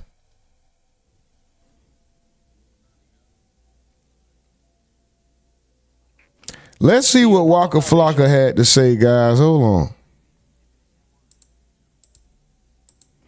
Let's go to this video and see if Waka actually responded to any of this. I don't know. I didn't watch this. I don't know what's going. I don't know anything contained in this video. Let's just see. Waka sets the record straight. It was Waka. Try to rap shit out. I ain't do that. I decided probably when people start playing my music. Trick my hoes. So look, back then you and Gucci was like brothers, man. Tell me what that relationship was like before the fame. He's still a brother. Mm-hmm. Say he got to be cleared through you, huh? Yeah. 100%. I like that. I like because that. I know what he was going through and what his personally he's facing. Mm-hmm. I just know all his problems. So, and as a friend and as a brother, those stories you hear after people say, man, I should tell people that to their face. I was young, so I was so young, but it was like I was just rah with it. We was grown ups. I spent blood out, so we thinking this whooping. We like, oh, this the soundtrack. Like, oh, I'm a dog. I'm a dog. I'm a dog. I'm a beat dog. So it was on some. I think our interpretation of why we loved it, and the beats was hard. But when I met this, it was just chilling. Like, I'm like, bro, hell nah, bro, we gotta move this. I done seen y'all had some food. This when I was on the outside looking in, had some foolish nights at that club Blaze, Blaze and Saddles. I had problems though. I don't got problems with nobody, bro. All my problems in Atlanta come from him. So speaking, let's get came from him. I don't got problems. Yeah, speaking of problems, man, what was the craziest moment you ever had being his security? Lock up with police, nigga. GD lock up. I'm like, wait, he come to Chicago booking another show with another nigga. Yeah, I ain't know this, right? So they're like, nah, man, he hard. How you put Brick Squad together? Hey, man, how did y'all put that shit together? Really met the GD. That's real. It's like, oh, he talked about Brick Squad. Let's go. Hold on, but first and foremost, hold it. Y'all already know we got to show some love right now. Right now. Let's go. Gregory Bean with the $1.99 super chat. Say, here's to you, Ali Vegas. Trash. Bro, listen, at least Bathgate, I remember his song. Ali Vegas, I don't remember your music, brother. Let me tell you something, brother. Hold on. Y'all remember Ali Vegas? I know what he looked like. I know he did interviews.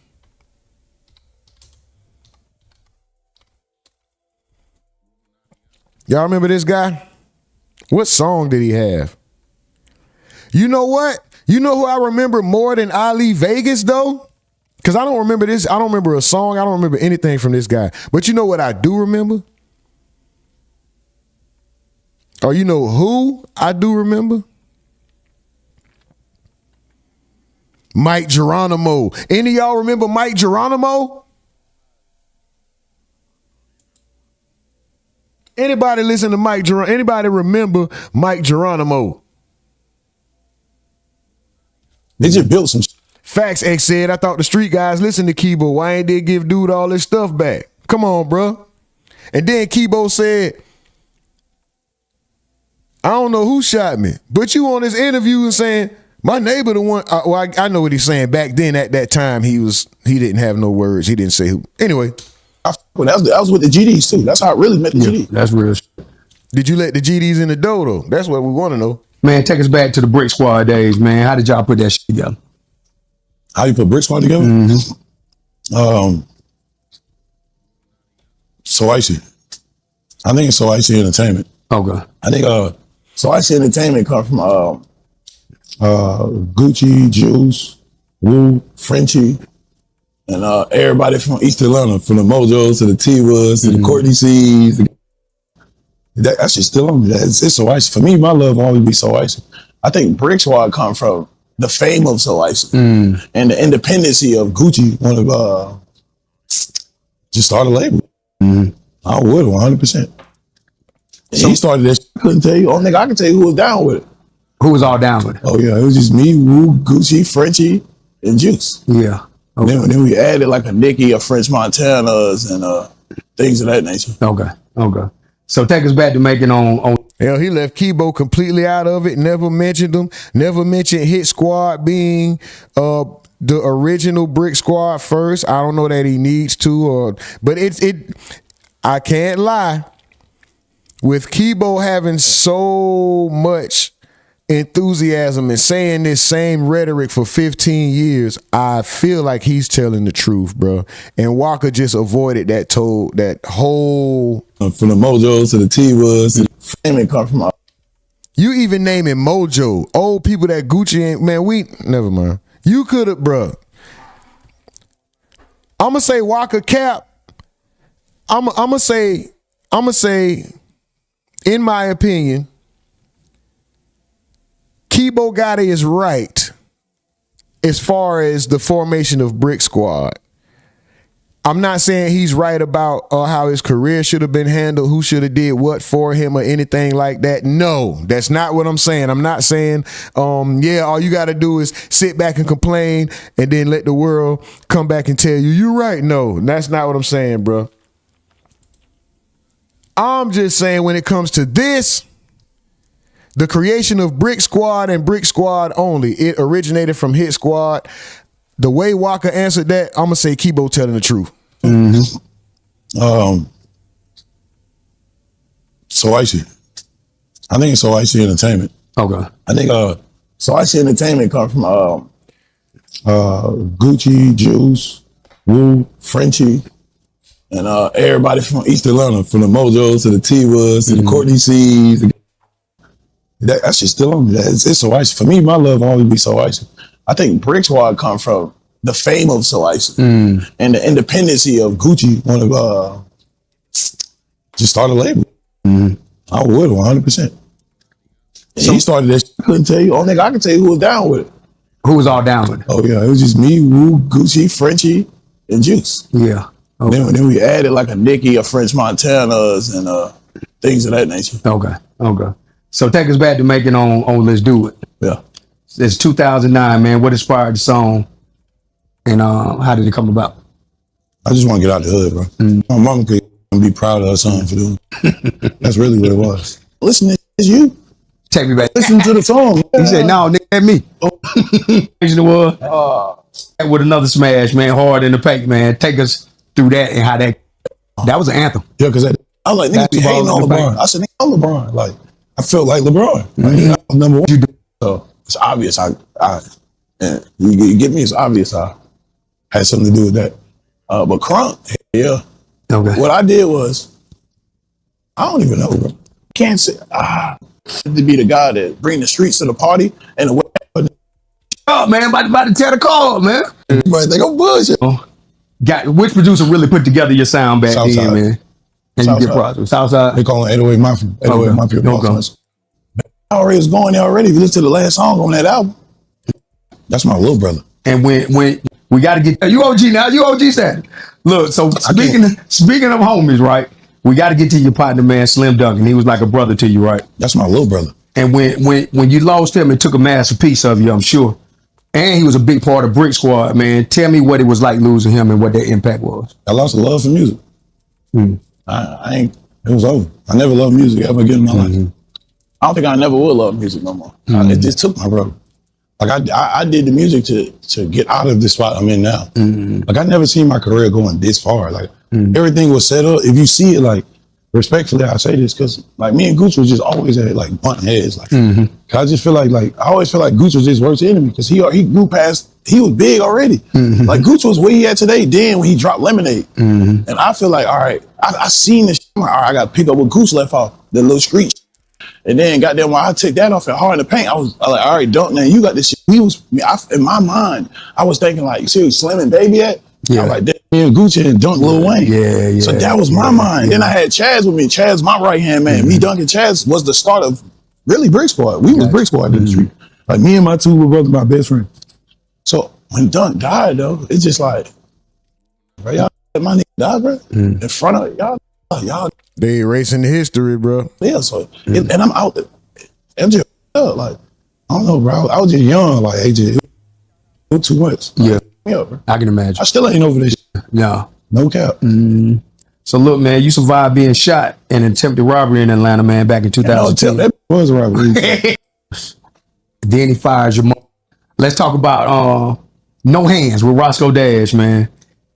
Stigma. Like when I fall out with people over business, I was gone. Look, being dropped on it ain't hurt me. It helped me for not. I don't know. Still in real time then. So then there was another thing, man. Gucci told the world on Twitter, man, that he had dropped you from Brick Squad back in 2013. Yeah. How did you feel in real time then? I'm overseas doing 150 shows in Europe. You could definitely see it though. He got Hit Squad on his knuckles. CHITSQU, and I'm sure that's AD. He definitely still got Hit Squad on his hand. Not mentioning Keebo at all. But that's crazy because every time you look down, every time you reach up to smoke, to eat, to drink, to type, to text, to wave to somebody, you see the shit right there, bro. Give the man his credit. Even if y'all aren't on good terms, if y'all don't deal with each other no more, it's embedded in your skin. You have to recognize that. You have to acknowledge that. He ain't mentioned Keebo, Hit Squad not one time. I'm not saying he don't owe him, but I think he don't owe Keebo, but I think he owes acknowledgement to what helped create what we knew you for. We knew you for Brick Squad. that explains it. He say it wasn't too much off your back on. Yeah, like nigga get mad because in the studio, it's just some simple shit. I don't know. Understand that everything is done by design. Yeah, it's already been written. It's over. Like, I can't start this shit now. My boy got kids. Yeah. I know the people want to know, man, how you and Gucci's relationship is today. How did that collaboration come together? No Hands with Roscoe Dash, man. Now, this is the one that Keebo Gotti said that they stole from Roscoe Dash. Let's see what he says about this one. How did that collaboration come together? Oh, man, you funny. I'll just tell you, it ain't how it came. When the last day explained it, I gotta say that. That just came out because Goose came out of jail. He's like, Waka, you book you got the B room, I got the back room. Right? And this is back before Mike, and this is how I locked in on Mike Will. I called Mike Will, like, hey Mike, Goose get out of jail. You hard it. And I'm like, that's how the no pad, no pencil came on. Hence what Goose said, Waka Flock the Flame. It's crazy. And that's how fans call me Waka Flocka. So a good gesture from bringing Mike to the studio because Mike and Fat Boy is back there. And I guess Drama was supposed to be there, but he was only rapping on Mike and Fat Boy beats. It's just being honest. So in the B room, Drama said, yeah, this was all set up. This is my session. So I'm walking in my me and Roscoe. It's my partner. And then Reese bring Wale in. And Roscoe say, hey, let's get Wale in. Ruger World, what up with it? Yeah, that should be a perfect balance. That's exactly how I know hands happen. Studio full of people. That's it. That's basically what he said, though, too. Studio full of people. All people. I got you. Fuck you, Tony. So look, respect them. It's still an OG, but bro, y'all niggas stop trying to discredit niggas. Give Roscoe his credit. Give Reese her credit. He did. He did. It's the way you say it. Like you just a mastermind to put. That's the problem with people. Everybody want to be the mastermind. We should sell the collective idea. Put a good record together. That's how we should pop our. We shouldn't be popping like everybody want to get their own individuality credit. High horse. I hate high horse. So is this the song you felt like the catapult of your career? Nah. Okay. Okay. I can't say that. Like that's what people looking at. All right, Walker, we're gonna move on from this, man. I think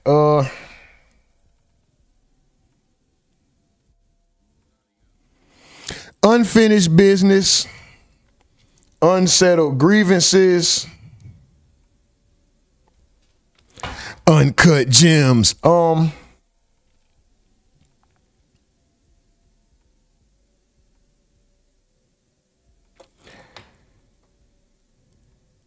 Could Brick Squad have been as big as Cash Money or G Unit if they stayed together?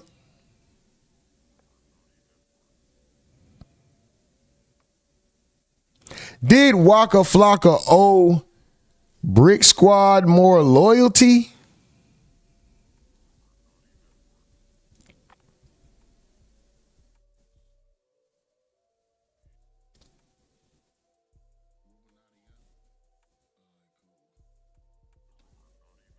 Or is it all just business at the end of the day, man?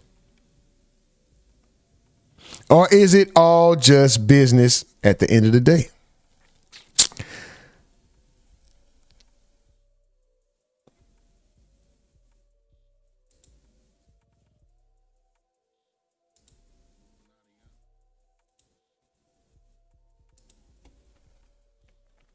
All right, y'all. Hold on. Hold on, guys. That was a long ass topic. Jesus Christ. James Harden got arrested, man. We're going to move on. This is going to be quick. Then we're going to go do it. Out of Luck says, hell no, he don't owe anyone but himself. Ruger World says, yeah, G Unit, but not Cash Money. They could have been as big as G Unit. Oh, man, I don't know. They probably could. Mike from the Field says, I don't see how Waka owes Keebo anything. Anonymous says, beat that like button up like it stole from you. XS says, y'all tripping with all these cultural lessons. Ruger World said, Brick Squad. Waka. I go hard in the mother paint, nigga.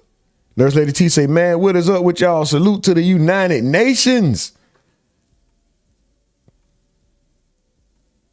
Boy, I cannot read Norwegians. Make sure you like and subscribe. This is sort of for a like orgy. I've been on it. Man, I don't know what the hell.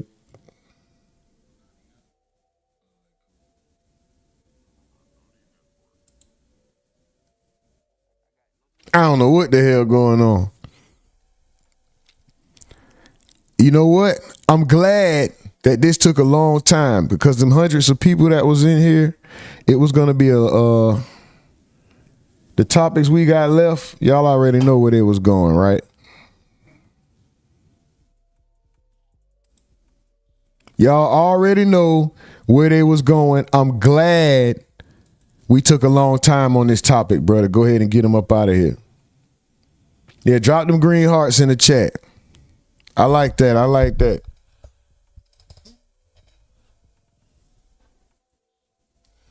What Nurse Lady T say? Green Light Nation, man. Let's go. Green Light Nation. What's up? Y'all drop them green hearts in the chat, man. Let's go, guys. Let's talk James Harden. Or let's let them talk James Harden. We start with everybody knows, right? A couple days ago, James Harden was arrested on gun charges in Houston, Texas.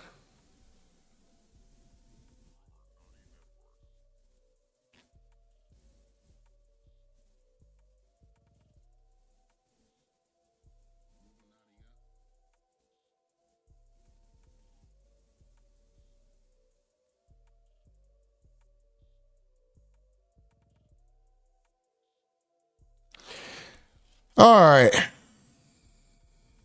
James Harden was arrested in Houston on charges related to unlawfully carrying a weapon in his vehicle. The police reportedly observed a handgun in plain sight view inside his vehicle. Harden was released on bond and is scheduled to appear in court on June 22nd, right? Okay. How big of a deal is this? Harden didn't threaten anybody. The firearm wasn't used in a crime, right? How big of a deal is this, right? And should he know better, right? With having so much access to lawyers, security, as a celebrity, as a national athlete, shouldn't he know better? Right?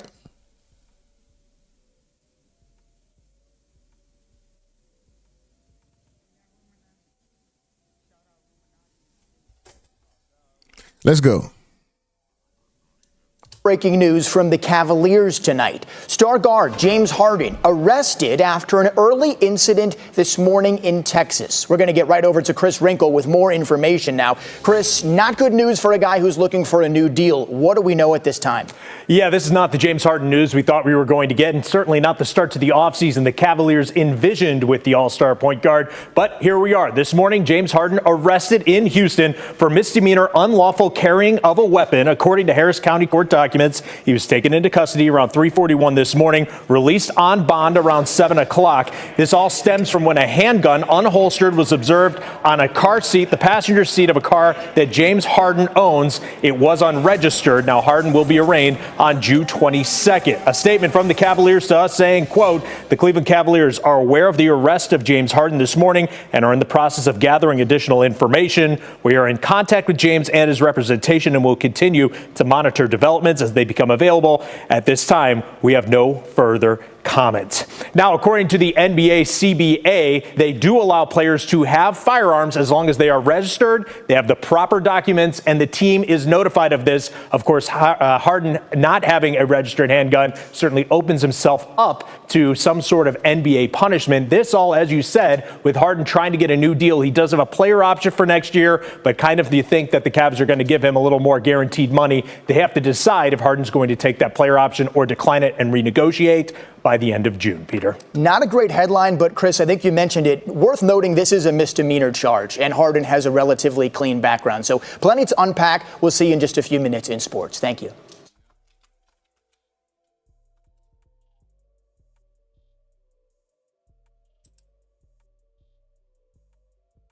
We start with breaking news from the Cavaliers tonight. Star guard James Harden arrested after an early incident this morning in Texas. We're going to get right over to Chris Wrinkle with more information now. Chris, not good news for a guy who's looking for a new deal. What do we know at this time? Yeah, this is not the James Harden news we thought we were going to get, and certainly not the start to the offseason the Cavaliers envisioned with the all-star point guard. But here we are. This morning, James Harden arrested in Houston for misdemeanor unlawful carrying of a weapon, according to Harris County court documents. He was taken into custody around 3:41 this morning, released on bond around 7 o'clock. This all stems from when a handgun, unholstered, was observed on a car seat, the passenger seat of a car that James Harden owns. It was unregistered. Now, Harden will be arraigned on June 22nd. A statement from the Cavaliers to us saying, quote, the Cleveland Cavaliers are aware of the arrest of James Harden this morning and are in the process of gathering additional information. We are in contact with James and his representation and will continue to monitor developments as they become available. At this time, we have no further comment. Y'all funny as hell on that Gilbert Arena shit. Y'all funny. The timing is impeccable. And welcome back to The Factor. Former MVP James Harden was arrested downtown early Saturday after police spotted a handgun sitting in his car's cup holder during a traffic stop. While Texas is famous for permitless carry, Harden was still charged with a misdemeanor. The reason, under state law, a gun cannot be in plain view inside a vehicle unless it's secured in a holster. This is the thing. He didn't need a license. It's the fact that the gun was visible.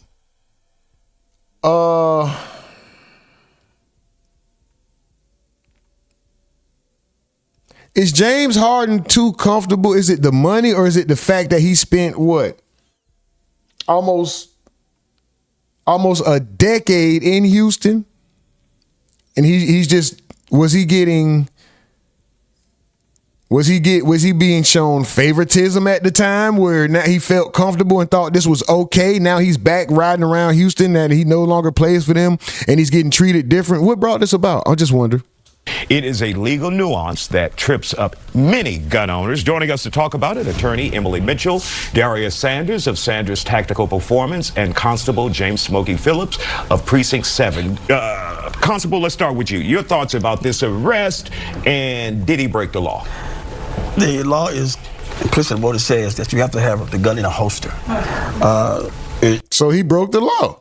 It's no variation from it. It's what it says. You got to have that gun in a holster if it's in plain view. If it had been concealed, he had no issue in the glove box or either under the seat. It's no issue. But once you have it concealed, if an officer walk up and your weapon is in plain view, I don't think your hair is that straight, brother. Seeing gun holstered in the console or in the cup holder, you'll probably be charged with a Class A misdemeanor unlawful carrying a weapon. No. I need y'all to run them likes up, man. I know I ain't said it in a minute. I haven't pushed the whole. Emily, you would think a person who may have a gun in their possession legally, well, I want the cops to know I have it, so I won't get into trouble. But without that whole.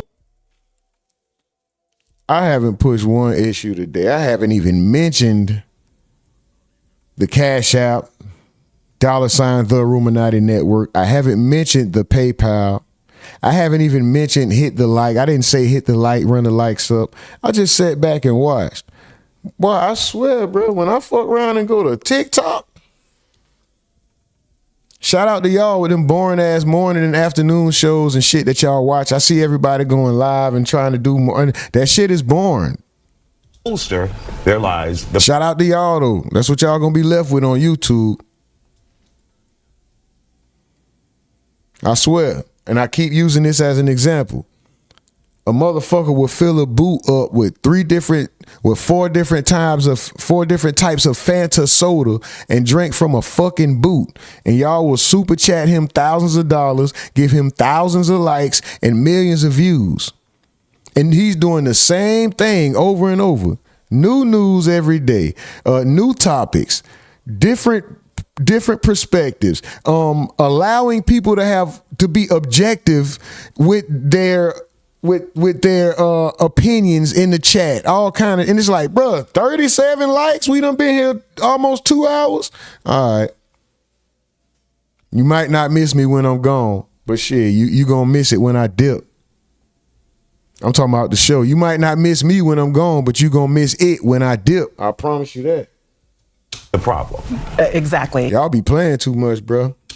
In Texas, under the penal code, you do need to have your gun properly holstered if it's going to be in plain view. And as the constable said, once it's concealed, not a problem. I ain't even going to say hit the likes no more. Watch, the show's going to start getting shorter and shorter. I'm going to come on this bitch. It's going to be 30 minutes. By the time the show get to rolling, I'm going to end that bitch. Watch. Y'all going to see? This shit about to change. But if you're over 21 and that gun is in plain view, you got to have it in a holster. And holster. Don't believe me, just watch. Is not very broadly defined. Right. It just gives people a lot of latitude to find the appropriate holster or container. This a dead horse? Is that what this is? Cause I ain't finna keep beating. If this is a dead horse, I ain't finna keep beating it. I promise you that. For their weapon, but you need one.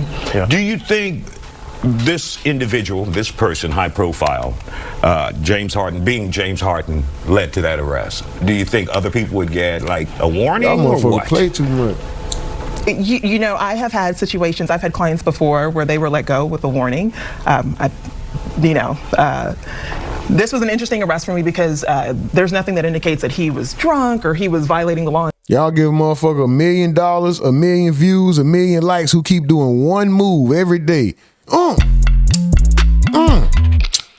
Tenderism. Tendonism. Nigga got one move. Motherfucker got an arsenal of 10 words. Can't even finish a sentence. Oh, look, it tastes like tendonism. Y'all give these motherfuckers 1 million likes, 1 million shares, 1 million views, $1 million. Come on, bro. Y'all be tripping. And I ain't talking to nobody individually. I'm talking about, nigga, this shit wild.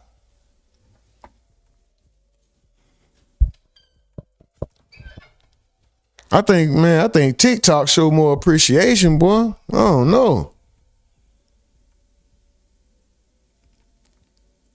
Or I stay on YouTube and just be popping up in the shorts feed. I do members only lives. Shit, me and the members will go live every motherfucking day. Tendonism. Let me find one word and just say that every day. All I'm gonna say is I'm gonna just start saying, damn, bruh. I'm gonna just watch everything and I'm gonna have one reaction. Damn, bruh. And just move on. Damn, bruh. That's my reaction to everything. Hold on, I gotta make it more exciting. I gotta, damn, bruh. Nigganism. Fuck out of here, man.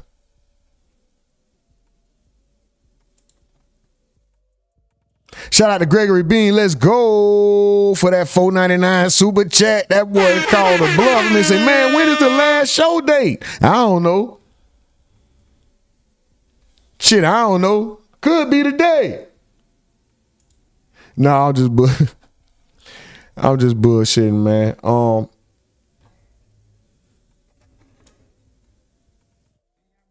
You know how it's truth in a joke? You playing but you serious? I'm serious. These are the thoughts that I go through. This shit be kind of like, boy, this don't beat no dead horse. Time ain't, boy, all right. We need this shit to happen now. But I pull a juke move, 48 fake, be over there on TikTok every day, be like, damn, Rumor must be sick. Like, no, I forgot to tell y'all I was on TikTok going crazy, bitch. On some other ways. So it seems like perhaps this could have gone with a warning, but you know, officers have broad discretion. Darius, you think they're mad about the Rockets and him leaving? But my question for you is, do you think the average person who may own a gun would know this? So the average person, no. The penal code that we're talking about is 4602. Is this new? Is this? Gregory Bean, you can definitely do that and get production credits. I have to redo the shirt, but the Free the Guys shirt on the website,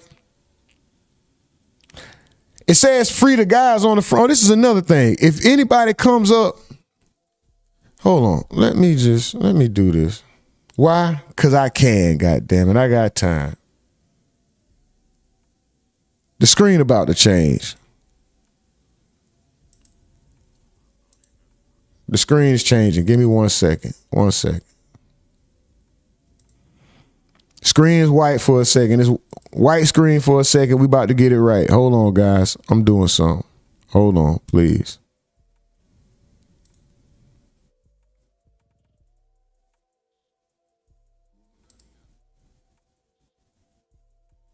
Okay. Now let me do this.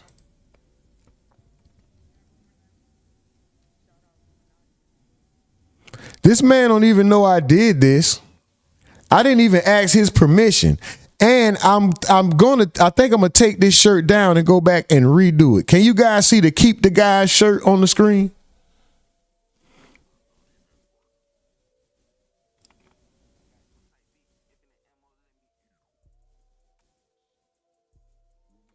Can you see the Keep the Guys shirt on the screen? Put a 1 in the chat if y'all see the Keep the Guys shirt, please. Hold on. Y'all see that? Now this man don't even know I did this. And I think I'm gonna take this down only because when I see him use the hashtag, he spells it with proper English. There is no colloquials. There is no slang. So the DA, that needs to be THE. So I think I'm going to keep this one. I think I'm going to remove this one and spell it correctly. This is from Gregory Bean, but that's not my main point. This is my main point right here. Little does he know, right above on the back, I couldn't get it right here where the tag is on the back right here. It only it'll be right here in the middle, and you don't want the name so big, right? Like it's all like a jersey. It wouldn't sit right on the back of the neck where like a collar. Excuse me, like, the inside tag, how they put the logo on the back, it won't sit right there. I wanted to do it like a collab. TRN and GB. Gregory Bean. Can you guys see that? TRN and GB. That's who came up with this shirt. If I could get that logo to sit right here on the back of the neck, right below the collar, I would have put it right there. I can't make it happen. It looks weird just in the back real big like a jersey. That looks corny. So I did a subtle, small in the back of the corner. And I know some of y'all, that's just low. No, low by the ass is way down here. It's just like right, it sits right above what would be, what is that? An oblique, a love handle, or oblique? I'm fat. It's a love handle for me, but an oblique, it sits right above the oblique on the back side, just subtle to show the credit for it. You see? I don't mind giving credit where credit is due. Y'all don't know my bro, but like I always say, like my bro says, I reserve the right to be wrong. Is he the originator of that No. But did he bring that to my attention, and did he say it enough to make it stick in my head? So that's where I get it from. I'm always giving props. This shirt, this was a collab shirt. This is a collab shirt. You can't put it on the sleeve, X-Ed. You can't put it on the sleeve unless you print it yourself. This is print on demand. We're going POD for now because print on demand, there's not enough. It's not enough traction to go and purchase the equipment and house all this equipment and lug this equipment around and get vinyl cutters and do all of this just to sell a shirt here and there or a hat here and there. It's not enough. So right now we're going print on demand. That's what they offer. So that's how we did it. That was the best way I could show my appreciation that I knew of without, putting some long drawn out. I could put a whole paragraph on the back. It's going to start right here mid back though, right where this cursor is, mid shoulder.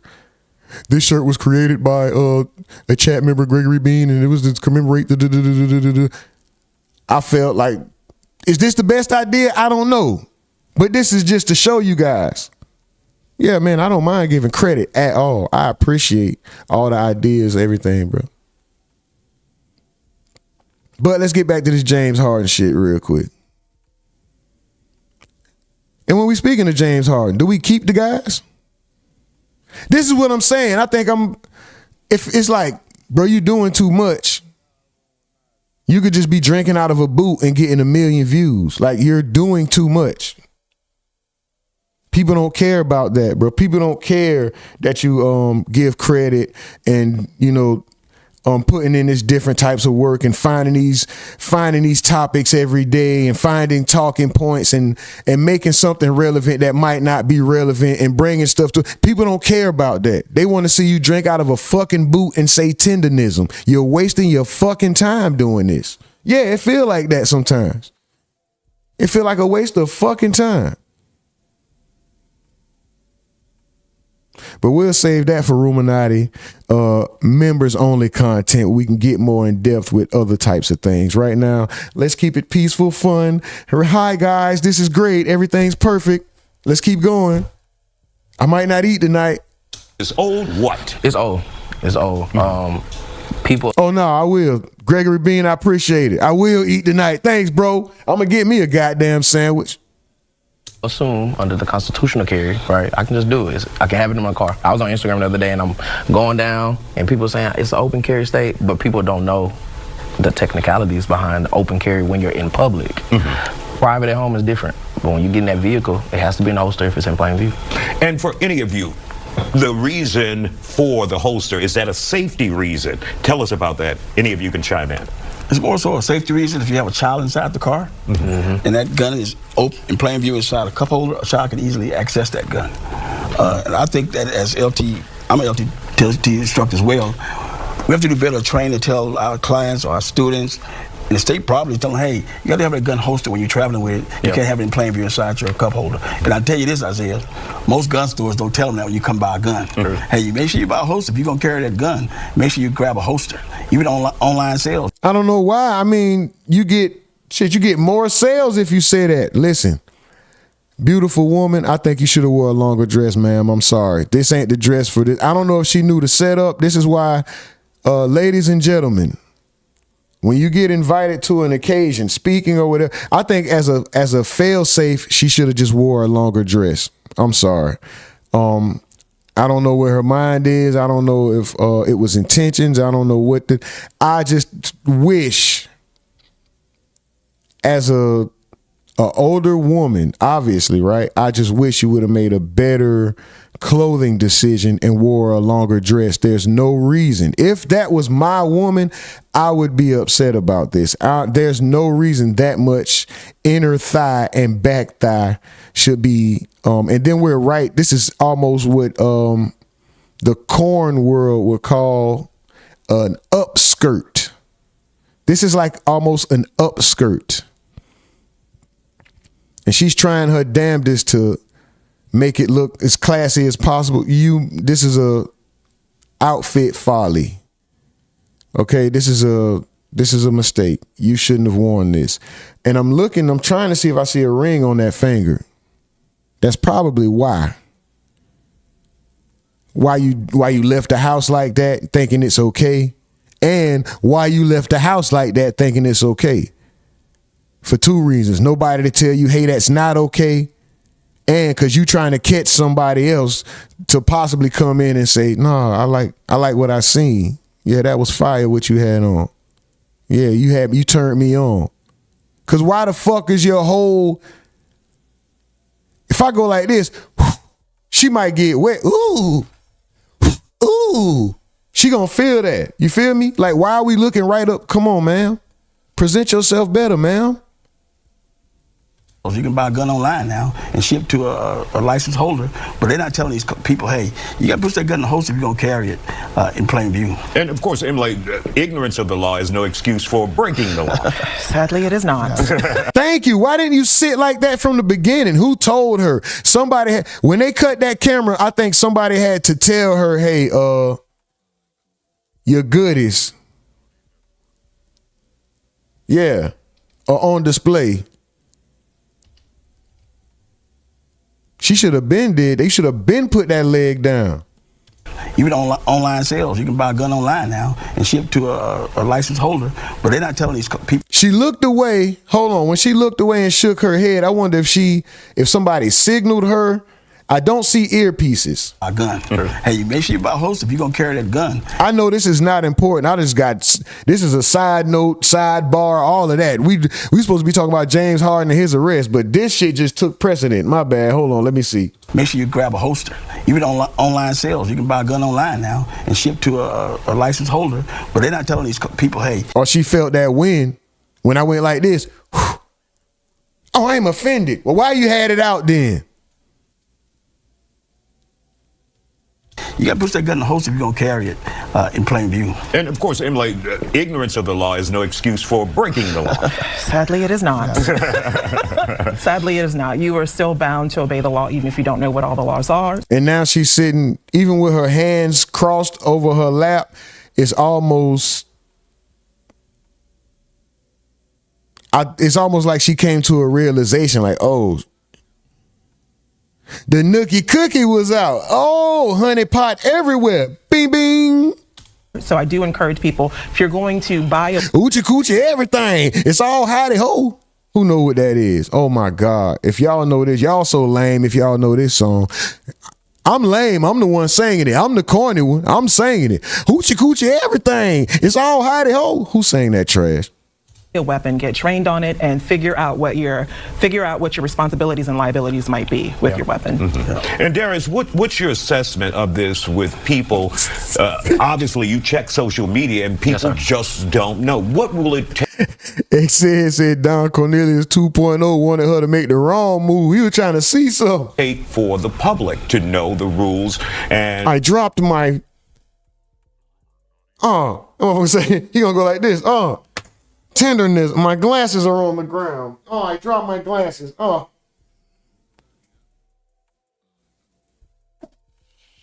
Tendernism. And regulations you have to. That boy gonna throw his glasses down and pick them up. He gonna say tendernism. Once he pick the glasses up, he gonna drop them glasses, come back up. Tendernism. Yep. Abide by in order to carry that weapon. So I actually have a lot of people who actually come in and the court say, hey, now you have to go and take a safety class. That man put some respect on her wardrobe malfunction. It wasn't a malfunction. It was just a slip up. She had a bad move. She got nice legs too, especially to be an older lady. Like, are you looking for and I still don't see. Nope. No ring. No ring. I'm going to say she did it on purpose. I'm going to say she knew what she was doing. I ain't going to lie. I'm going to go ahead and say she knew what she was doing. I don't see a ring on it.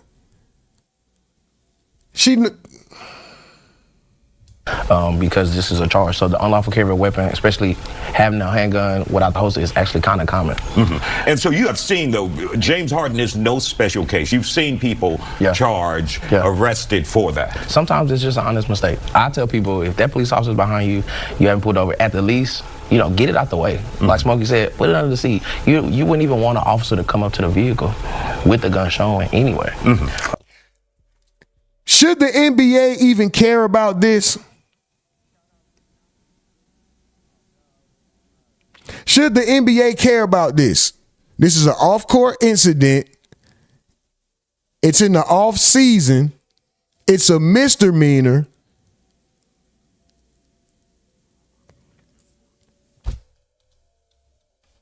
So yeah. And your thoughts about that? Do you want a gun showing in your car, even though you may have the ability to open carry and you have everything else but that holster? In this day and time, no, I don't want a gun sitting in plain view if an officer walk up to my car. But yet, still, I don't want to make any overt movement toward that gun if an officer is approaching my car either. True. It's best to cut the dome light on, hold your hands on the steering wheel, say, hey, I got a firearm here. It's right there on the console. Yeah. And really quick, you have a program coming up. Tell us about that really quick. It's a program we call, it's for the violence interruptions in our community. It's called RISE.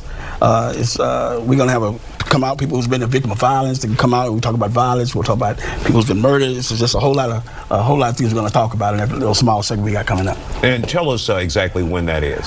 June the 27th at the Harris County Precinct Constable's parking lot. Okay, got it. And we'll have time to bring you back to talk more about that. Yes. Thank you all for joining us here on The Factor.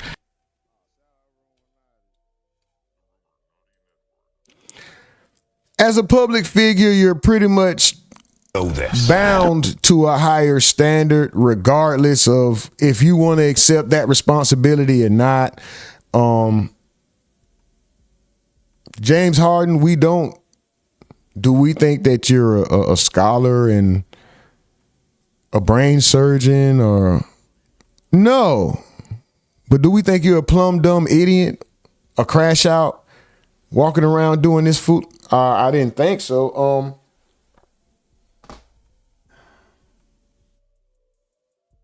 You have to be more responsible. It's just that simple. As a man, not only that, a black man. Not only that, a black man riding around with a gun in plain sight, regardless of what the laws are, right? Not to do that. I mean, we're just gonna bro, you're wilding. Do everything the right way, fool. You have more than enough money to pay somebody. Although you shouldn't have to. You can look it up yourself, right? But you have more than enough money. You have lawyers on retainer. You can ask your lawyer to find out the gun laws for every state that you're about to travel to. You can get the gun laws for every state that you travel to before you go there. Like with a phone call. Forget Google, forget legalese, looking it up yourself. You have money, you have access, you have resources. So to me, there's no excuse for this. But it's a temporary headline. Who will care in 6 months unless his on-court performance is the only reason this will be brought up again. When he looks lazy on the court, when he looks fat, when he's not playing defense, this will be brought up as a point for the people who hate Harden and just want to argue against him. And an NBA team may be able to use this to say, brother, we're not giving you that much money. You're a liability. Should that be? Who knows? But he put it there, right? It's on him. Facts, Anom. He's too old to be riding with a pew-pew all reckless. Come on, bro. You have two. Where's the accountability? You have that. There's a level of responsibility, and then there's accountability as a man. And then you are bound to a higher standard as a superstar, as a well-known person, bro. You're in the spotlight. Come on, bro. Don't be so fucking dumb. What are you doing?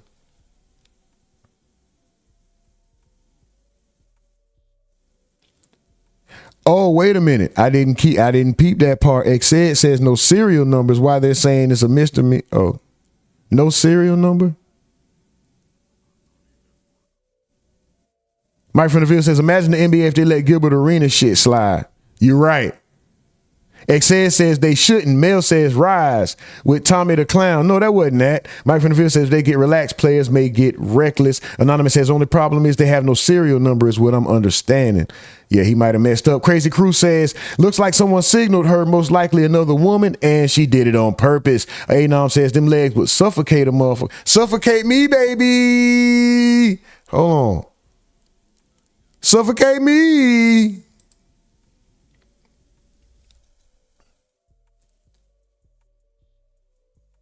Jenny from the block with the laughing emojis. XA with the laughing emojis. Anonymous says she busted wind and thinks pulling it down will conceal it. Boy, you funny as a yo.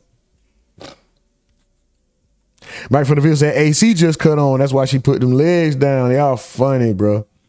Jenny says look like she just found out from someone. Gregory Bean says she's looking for attention. Anonymous says that's like a lingerie outfit almost. Yeah, I definitely thought it was until she put her leg down. The dress is a lot longer than I expected, but still, sitting like that, you knew what you were doing. And the dress is one of them, it's comparable to a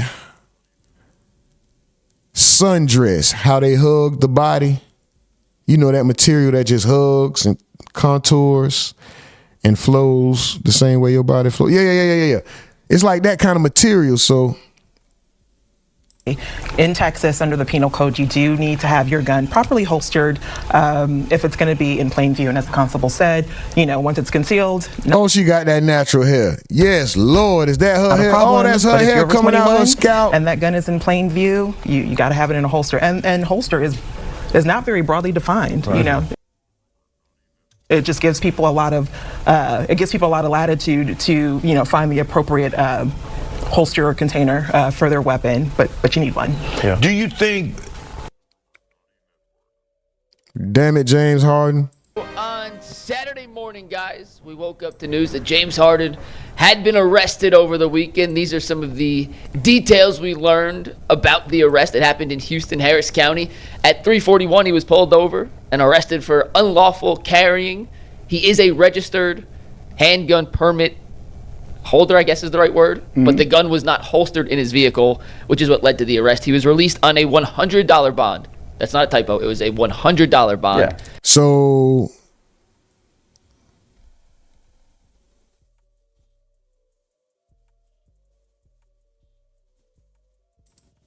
wait a minute. I'm trying to, where was this mention of a serial number not being there at? I don't think it would be a misdemeanor if he had a gun without a serial number. Just thought about that, yeah. And he has to go back. His last speeding ticket was more than that. I don't think. Yeah, that's but fact. which means I could be wrong. $100 bond was released. He's obviously going through a bit of a Oh, I thought it was a $400 bond. Well, it's $100. All right, cool. contract negotiation state with the Cavs right now. He has a player option. The Cavs want him to decline the player option, sign a longer-term deal that would lower his annual average value on the salary so it gets below them, the second apron. Jason, do you think this incident will have any impact whatsoever on James Harden's negotiations with the Cavs or how they try to handle this? No, this is nothing. If you're looking for reasons not to bring back James Harden, this doesn't crack the top 150. This is, the gun was out on the seat next to him. We were talking during the break, like, if you're James Harden, you gotta have a gun. I'd have a gun with me all the time. All the time. You better have one. In this world? Yeah. I mean, They've been trying. Do you know, like, I look at, it's a hazardous health to be a black athlete or a black rapper. It's hazardous. They routinely shoot people. Like, so the thing I'm looking at is, if you're James Harden at that level, that's just not safe. My bigger concern is at 341, is he out doing dumb stuff? Look at him carry. That's He was at a hookah lounge with friends. Okay. According to the police report, he was leaving from the hookah lounge. Yeah, I always go back to, like, you know, when you're on the road at those hours. From the hookah lounge. Yeah, I always go back to, like, with friends. 341. Look at that. This is a play that's in. This is ball in play. Look at Melo's hair. Going back. Look at them running. This is a ball in play. Is this not a carry? Jesus Christ. This man's hand is under the ball. It looked like he's about to tuck it and run like a football. Is he not carrying? Is that not discontinuing, traveling, carry something? What the fuck? Bro, your hand can't be completely under the ball. I'm surprised they have a shot of this. Look at him running to catch up. Everybody's running to catch up. This is a ball in play. Harden been, oh my God, he got away with it. Yeah, is he out, doing dumb stuff? That's my bigger He was at a concern. hookah lounge with friends. Okay. According to the police report, he was. Mel says, chat, keep it 100. Does an arrest automatically change how you view a celebrity, or do you wait for all the facts to come out? I think it depends on what the arrest is. I think it depends on what the arrest is for, who the nature of the arrest, who the celebrity is, and how many times they've been locked up prior. I think all of that plays into it. And also the caliber of celebrity, right? Let's say somebody like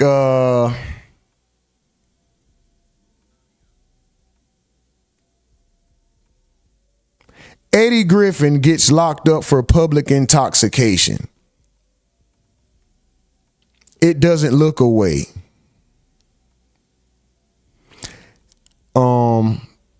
Jamie Foxx locked up for public intoxication. It's a bad look, right? Pete Davis, public intoxication, who cares? Shia LaBeouf, public intoxication, damn near national news, headlines for days.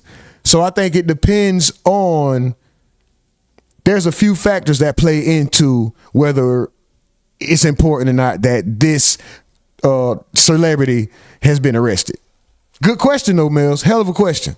He's leaving from the hookah lounge. Yeah, I always go back to, like, you know, when you're on the road at those hours and doing, you know, it's just bad stuff always happens. Nothing good happened fast. Trust at 10, and that's early, but I mean, I kind of agree. It's like, honestly, I got home last night, I had a flight, got back from my anniversary trip, and it's like, I think we landed at like 1:30 in the morning. Mm-hmm. And even being on the road at 1:30 in the morning, it's like, you know, there's other people on the road, they're doing dumb stuff, you know, I don't know. It's just, you try to be a little bit more aware, you know, especially when you're a high profile athlete, but I mean, the gun charge is nothing. Yeah, and he's that's it. He's high profile. Yeah, Pete Davis. I don't know the dude that went with Kanye's wife. Yeah, nobody cares if he's drunk. But when Shia LaBeouf was, that exactly my point. Pete Davis is a public drunk. He's a recognized person, right? We all know, well, not we all, but majority of people who are in this industry, they know who he is. Nobody gives a damn. Shia LaBeouf had public intoxication. He got drunk, got in a fight. What? It's national news. My point exactly. He's legally a gun carrier. He's allowed to do anything he wants. He's got CCP. Yeah, so, you know, for me, I always tell you, like you said, I used to go out all the time. And I used to, you know, when I was by myself, I used to be like, man, I'm on a midnight snack. I'm going to go to the gas station. Olivia Morrow sent, turn it up for 800 joules. Thank you, Olivia Morrow. Thank you. Much gratitude. And then I've realized how crazy it is. You know how many people get caught up in LA or Chicago or wherever you at a gas station? You just don't want to be at a gas station at 3 in the morning, 2 in the morning. Hey, I heard 2 Chainz say, listen, I got a Cybertruck, a bulletproof one, because it's an electric car. He's like, because everybody I know, they get caught at a gas station. And I was like, that's wild work. And it is true. It's when you are that high profile and that recognizable, basketball players don't wear helmets. If you're a left guard for the Titans, no one knows who you are. Well, you got a beard that looks like his. When you got the beard and you in Houston, Texas, oh man, they know who you is at all time. Yeah, I'm and he's not driving a Honda Civic. Oh no, he's driving something that was exotic. Yeah, I know it was exotic. Yeah, probably some big old Rolls Royce or something. You know, some Phantom. That's crazy. Yeah, you got to have a driver. But then again, these guys don't like to live in fish bowls. By the way, Dan Gilbert probably didn't even wake up. Like, do you believe that Dan Gilbert has an emergency line, like where they say, you call me at this time like the bat if phone. this happens, like the bat phone? You don't call the owner, no. You call security. You call team security. Yeah, but I mean, he didn't even, okay, let's say that James Harden was involved in something very, very serious. Yeah. He'd get a call. Oh, he would get a call. Yeah. Okay, yeah. So there's levels, like there's like, you know, hey, this is going on. He's like, no, this is not the protocol. Or if it's like a Minimowski guy, if Jalen Tyson got in trouble, does he get a different call if it's Evan Mobley? Dan? Yes. Yeah. In terms of timing, like how quickly do you make him aware of it? Yeah. Is there a pecking? Is there a hierarchy? Yeah. At what point in time do you wake Dan Gilbert up in the middle of the night? Yes. It would have to be. I'm not joking. Like life or death. It'd be death. Yeah. It would have to be death. Yeah. You don't wake him up because James Harden can get out. It's $100 bond, misdemeanor gun charge. You damn near don't call. You only call the people who was expecting him to show up in the next hour and a half or two. Like you just call the people at his home, call his lawyer, call the people at his home, and then we gonna get this shit taken care of. What? Yeah. I need to get to the point, McNuggets, where I got that level of phone screening. The fact that you said don't call me unless someone's dead. Do not call my phone. I mean, unless an arrest, he'll be there in the morning. You deal with it in the morning. Like it would have to be. It would have to rise to the level of a death to disrupt the. I mean, pre-stroke, Dan was up 22 hours in a day anyway. Right. That dude never slept ever. I don't know about now, but like, I mean, you would get emails, text at all hours. Yeah. From him. So that, I mean, again, it's a little bit different maybe than what it is now. But now it would have to be catastrophic to wake up the owner of the team. Right. Like, dog, that's crazy. Does anybody have? I don't know how this devolved into this. I mean, is there only certain people that even got that? Like maybe Kobe Altman and that's it. That the rest of y'all can't even get in contact with Dan. He's just, if he calls you, you know you probably get. Well, I mean, everybody's got his number. You got his number. They got his number. Really? A lot of people have Dan's number. Do you have it? I had it until you changed it. Oh, look, Jason Lloyd, listen, this is what I'm talking about. You need to get on this LeBron. I need the LeBron story immediately because obviously you way more plugged in. You got Dan Gilbert's on the speed dial. Yeah, but because you have someone's number doesn't mean that you're not on. Doesn't mean you're getting through. Because like I've got the do not disturb on my phone, right? And I've got like 20 people that it can get through at all times. Right. So it is correct. You can have a number and it's just in the back of your mind, oh, I got this person's number, but it's even worse because you would never think about calling. Yeah. Like you wouldn't just straight up call them. My phone has some crazy numbers in it from PR people who send it, hey, if you can't reach them for the interviews, this is their direct line. I think my answer rate would be like 0.3% on the list of names that look really cool in a contact list that don't actually know who the hell I am in any regard whatsoever. Or like you would be embarrassed because some of these phone numbers that you actually got don't.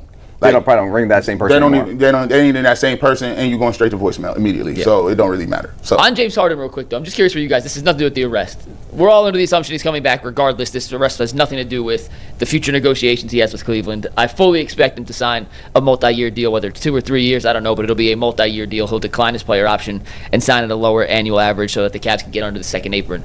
With a full year and a training camp, and now some previous playing experience with the bigs, with Donovan, with Kenny Atkinson. What do you guys think James Harden looks like in year 2 with the Cavs, assuming he does come back? Like, what areas do you think he could still improve upon to fit in better with? All right, we ain't talking about his Are you gonna career. break down the James Harden new arrest? Go. No, I didn't even. When did that happen? Over the weekend. I knew you didn't know. I swear, I knew you didn't know. That's why I'm fucking with you. I knew you didn't know. He had the strap with him, Lauren. Hold on. When did this happen? Saturday. Oh my gosh! Hold on. Here's the issue. I've seen a lot of crazy takes. I've seen a lot of crazy takes. So what happens is Texas is a carry state, right? We all know that. So there's It's a misdemeanor. because it's a carry state. You can have a weapon, but you have to have it holstered. You have to have it holstered. That's whoever you are. It doesn't matter. So they're all using these narratives out there that we don't need to get into. But he didn't have it holstered, and so basically they arrested him. That's crazy. Yeah. That's crazy.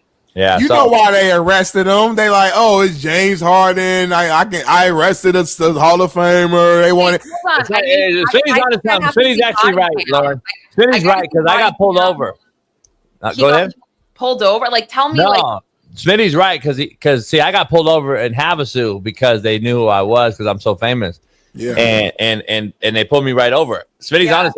They wanted to pull Harden over. They saw the beard. He was a choke artist in Houston. He didn't give him a championship because if he won in Houston, they're not arrested. He took him to the Western Conference Finals and went to 7 games with the Golden State Dynasty Warriors. What more do you want from me? He won an MVP in Houston. I gotta see. It's hard, homie. Like, I just want to know why did this draw their attention? Why did this capture their attention? Probably just because of who he was. But like, was he waving it around? What were the circumstances? That seems crazy. That's John Morant. He wasn't doing that. His stuff was just in his seat. You know, I don't know. I don't know if he was speed. Because did it say anything about speeding, JB, or anything like? What? They said it was in his belt buckle or whatever. So you can't have a gun in your belt because. That's true.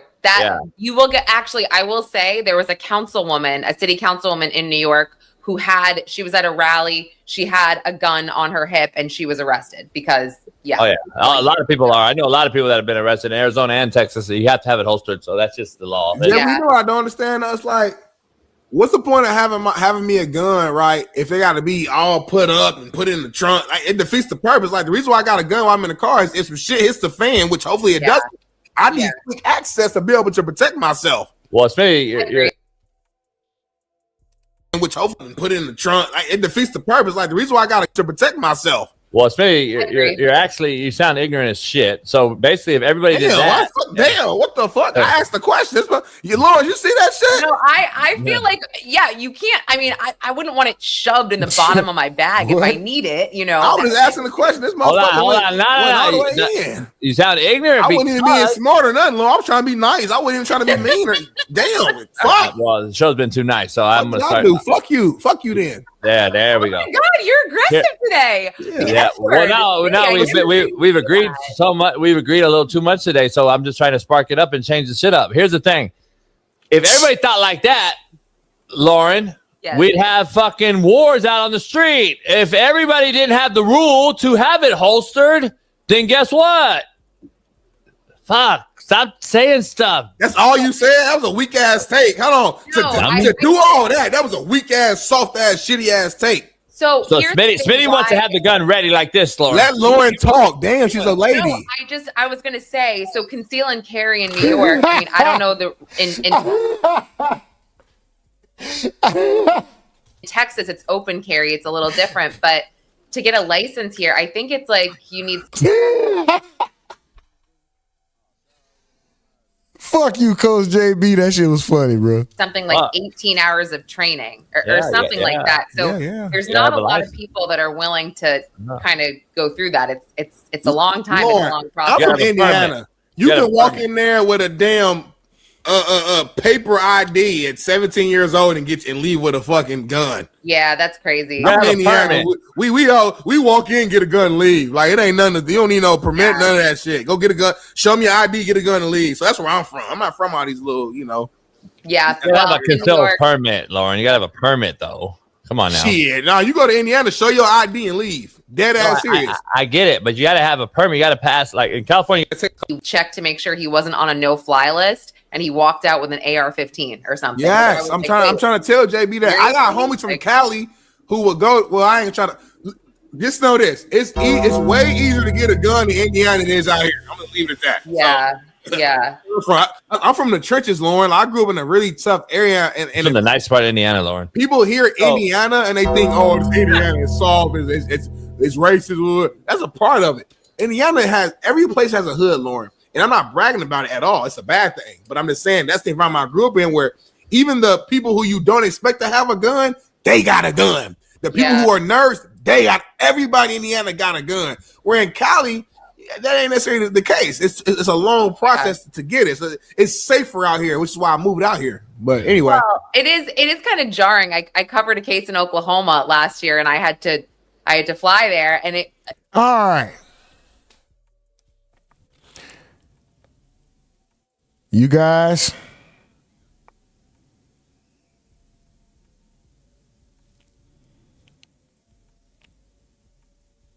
I'm sure you guys already know we have another topic to cover.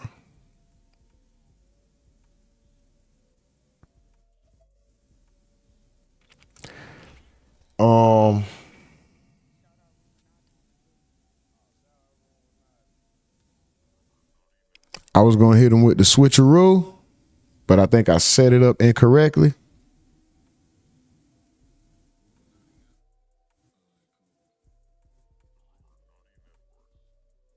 I think I set it up. As a matter of fact, I know I didn't. I wanted it to be in the feed section. I set it up for the feeds, but I only had it live. I think let's see. Hold on. White screen. Oh no, we still should be.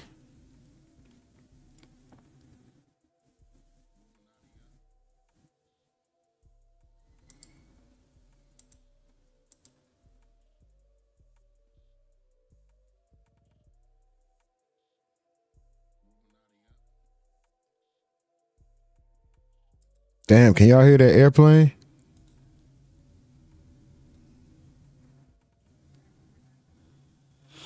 We'll keep it here. Let's go. We got one more subject to cover, guys. The moment all the haters have been waiting for, right? Right. But before we do that, let's go ahead and show some love to the chat.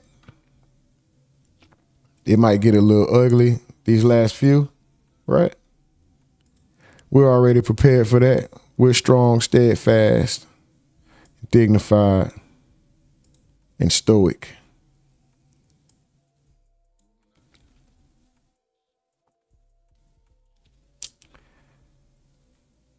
Let me show some love to the chat right now. Top 10. Number 1.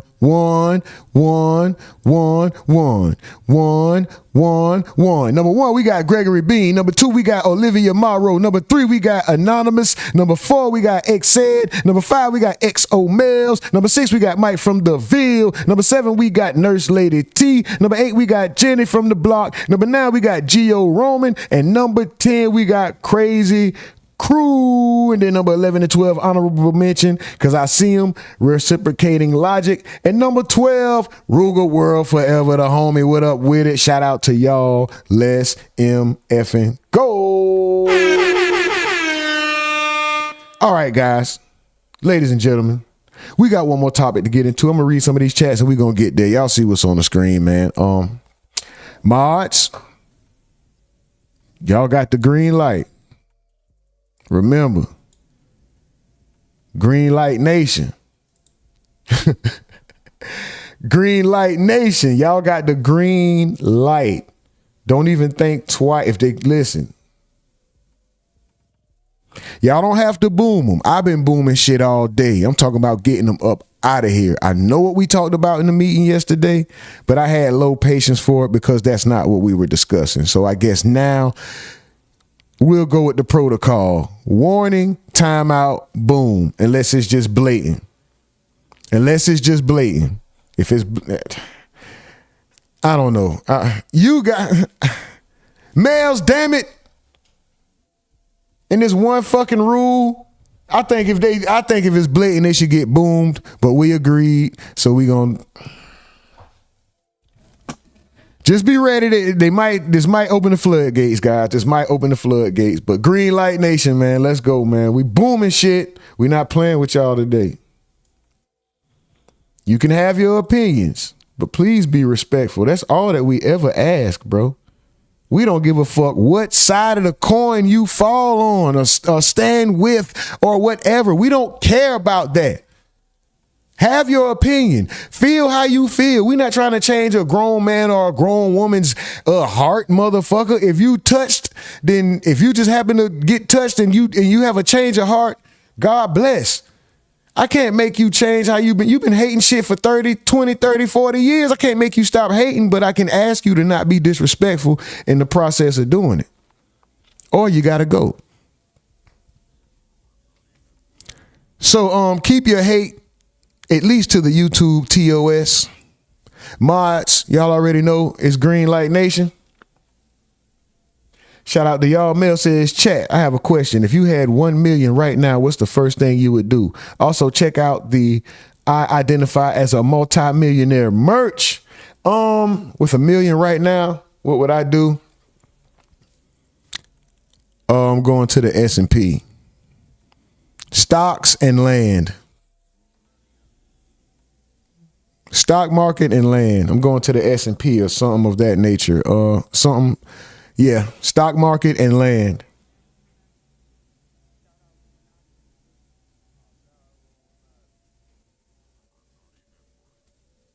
Yeah. All right, guys, let's get to this last topic before we get up out of here. Mod, you guys already know Green Light is on and official. UFC 250, UFC Freedom 250. A lot of controversy. Excuse me, I'm away from the microphone. This is a dynamic, not a condenser, so you have to get close up on it. UFC 250. A lot of controversy surrounding this event.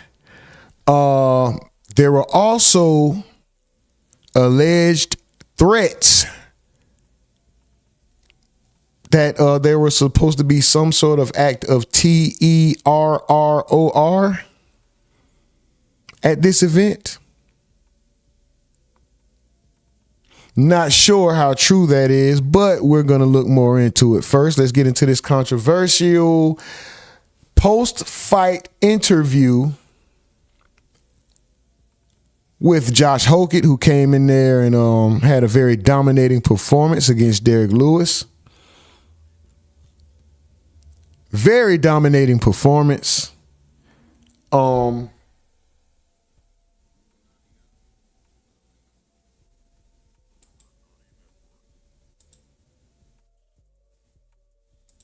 Let's see. Let me get the poll questions prepared.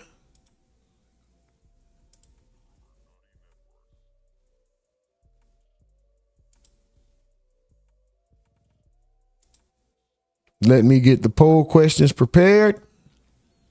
Shout out to everybody who is watching on RUMORNATI Live. If you're wondering where the party is, it's over here on the RUMORNATI Network. But please continue to watch on the RUMORNATI Live. We love you over there as well, and we need that channel to grow, guys. So thank you for continuing to watch. What up, Trey? What up?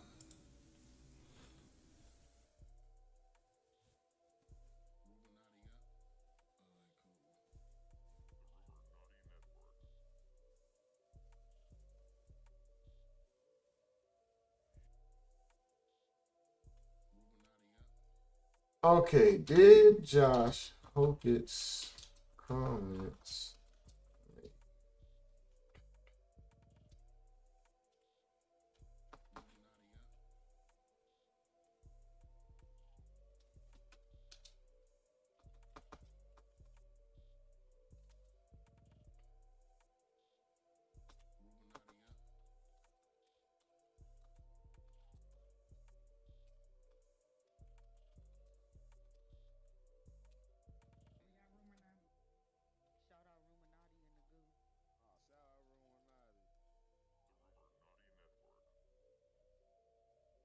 Shout out to Trump. for having the balls to put some shit like this on. And if I'm gonna say anything, there's only one person more incredible than the Incredible Hulk, and that's my Lord and Savior, Jesus Christ. Now listen, Alex Pereira, I want a shama on your mama. And lastly, Michelle Obama is a man. Am I right, America? Ladies and gentlemen, Josh Hokit. Hey, shout out to Trump for having the balls to put some shit like this on. And if I'm gonna say anything, there's only one person more incredible than the Incredible Hulk, and that's my Lord and Savior, Jesus Christ.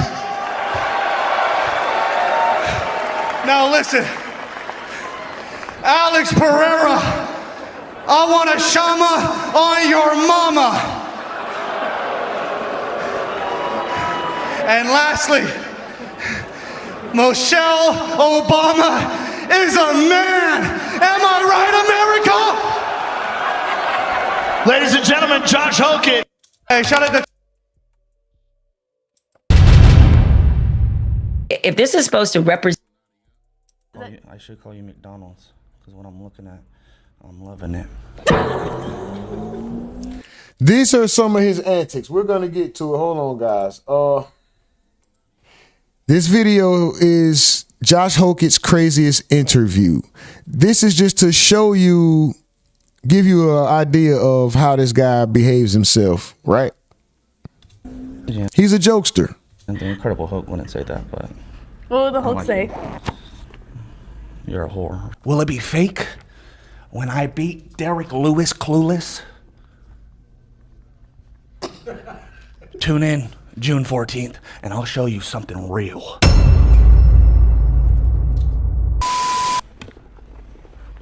You like your chair like that? Are you uncomfortable? Mm-hmm. Okay, well, too bad. This is what we got. You gonna ask what? Are we rolling? All day, right? You've been doing it all day. Hi, I'm Nina, and I'm here with... Just regular old Josh today. So, yeah. All right. You do look... Hey, what's going on? What's going on, Bato? Hey, Nina, what's going on, dog? Hey, you look way better than the hyenas I be messing with, dog. You know what I'm saying, dog? Hey, Nina, I'm fucking down bad right now, dog. I be inviting these tortas over. Yeah. And sometimes they lay on the bed and they fall off both sides of the bed, Nina. Because they're that big? They're that big. Oh, You gotta push your bed up against the wall, give you some leverage. Well, no, dog, because it's like they're so big. It's like when they try to wear high heels, Nina. Yeah. It's like they strike an oil mine. You know what I'm saying, dog? That's how big they are. You know what I'm saying? Yeah. But I'm down bad right now, so maybe after the White House card, it's like, you know what I'm saying? Like maybe I'll get some hyenas, some real hyenas. Yeah. You know what I'm saying? Maybe you gotta be a little more select. You're on any of the dating apps, Bato? Oh no, I don't do that shit. You don't go on the dating No. apps? Where do you find these girls on the street? Yeah, in Albuquerque, that's all they have over there is those fucking tortas, you know what I'm saying? Like they'll be so ugly, dog. Like for Christmas, you hang them up on the ceiling, and it's like you kiss the mistletoe instead, dog. You know what I'm saying, dog? It's like they're not just ugly and fat, you know what I'm saying? They're wild too. It's like this one of these hyenas, like. Tell me. She's like, you want? Yeah. Because he's gonna be fighting Derek, right? Okay. Yeah. Okay. The question is, what? How does it make you feel when people say that you're fake? Was it fake? You want to hold that? Was it fake when I chewed up and spit out Uriel like old cereal? Was it fake when I showed Jimenez what cement is? Cement is? Yeah. Cement is? Yeah. Was it? Just to show you, this is pretty much, he's a character. He's always in character. He brings attention. I think Dana White felt he was good for the sport and probably still is, but Trump for having the balls to put some shit like this on. And if I'm gonna say anything, There's only one person more incredible than the Incredible Hulk, and that's my Lord and Savior, Jesus Christ. Now listen, Alex Pereira, I want a shama on your mama. And lastly, Michelle Obama is a man. Am I right, America? Ladies and gentlemen, Josh Hokit. All right, so Josh Hokit, you just fought on the White House lawn on like the president's birthday, the 250th anniversary, or the 250th celebration of the Constitutional Declaration of Independence, or whatever that shit is. My bad, y'all. I'm all over the place right now. But this is what I'm saying. This is the biggest win of your career so far, right? Arguably. Not even arguably. This is the biggest win of your career thus far.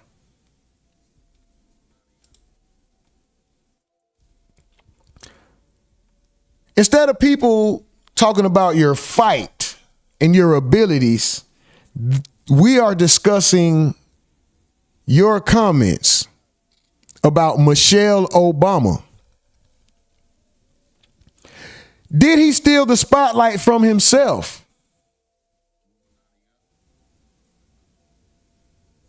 We're talking about you, but we're talking about you for the wrong reasons, brother. I see you on the second channel, Shada Sage. Hello, Rumor and Gang. Nurse Lady T says, hey, Mike from the Ville says, yo, second stream check-in. Where y'all watching from? Shout out to y'all. Did he overshadow himself with that comment? Did he take away from anybody paying attention to his abilities? And was this a calculated move? Did he plan? I'm sure he planned this, right? To go viral, to garner attention. You see the type of guy he is, right? Now, he has every right to say what he wants, but any athlete, right? We all have the right to say what we want. But as an athlete, as somebody looked upon by all these millions of people, should he be using his victory speech as a time to attack political figures? Especially a former first lady on the White House lawn. Just because you have the right to say anything doesn't mean that you should. It doesn't mean that it's the smartest thing. There's a line. There has to be a line between free speech and poor judgment. You have to understand that, right? Like, yeah, you do have free speech, but there's two things true at the same time. You have free speech and you are exercising free speech, but you are also exercising poor judgment, sir. I don't think this was the time. How long has Michelle Obama been away from the White House? And still one of the most discussed political figures right now to this day. She wasn't even the president. This is the wife, former first lady, not even president, bro. Jesus Christ.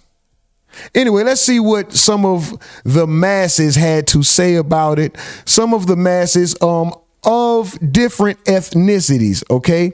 We're going to start with Jemele Hill, who I personally don't like this look.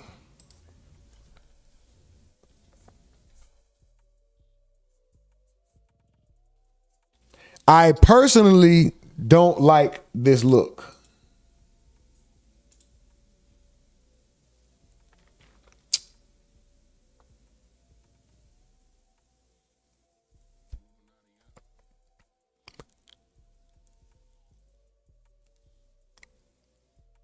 I don't think this is your natural hair color. I could be wrong. I don't think this is your natural hair color or hair. I could be wrong. I don't like the tattooed, painted on, thick ass, stupid eyebrows. I don't like this. I'm not talking about her natural look. People say things about how she looks person. I'm not discussing that. I'm talking about the additive, all the added things, all right? However she looks to you, that's your opinion. Beauty is in the eye of the beholder. I'm not talking about the natural features of her face. That's not what I'm discussing. I'm talking about the extras, the eyebrows, the hair. But we're not here for that. That's me being ignorant, being particular, being opinionated. When we're here for the story, we're here for the point, right? Let's get to the point. Represent the best of America. What about this represented the best of America? You have someone. If this is supposed to represent the best of America, what about this represented the best of America? You have someone, as you just played the video of Josh Hokit, who said something disgusting about a former first lady. And this is somebody who has a history of that. So is this guy supposed to represent me as an American? All right. You have, in general, like I think it's always great to celebrate, acknowledge veterans who are current, who are in the past, first responders. And I thought that part of it was good. And I agree with you all that the fighting itself, the actual sport of it, the fights were very good. But when you it was a night of knockouts, a night of stops, 7 stops, 7 knockouts, however you want to call it. No fight went the duration. Consider the context is what this is supposed to mean. Everything about this felt gaudy. It felt narcissistic. It was like Temu WrestleMania to me. And I don't know if that's the correct representation for America, and especially this sport in particular. Because look out in the crowd. Did you see a lot of diversity in the crowd? Did you see this felt like a Trump rally. This didn't feel like a rally or a celebration for America, something to bring everybody in. UFC is part of American culture right now. And yes, it's not for everybody, but neither is opera and neither is Hamilton. But presidents choose to do it. And this was an event, and it may not be for everybody, but it feels to me elitist to say this is beneath the dignity if millions of people embrace it, and especially if, and I get your point about diversity, and I think what that fighter said was despicable, and I agree with you, but it didn't define the event. And even if it's not your cup of tea, it doesn't have to be highfalutin for it to be at the level of dignity. The problem with UFC is that even though millions of people watch it, it's still a very specific type of fan that UFC is attracting. And we see that in the audience, and we see that by the people, a lot of the people who support UFC. And that to me is not a broad coalition of necessarily Americans.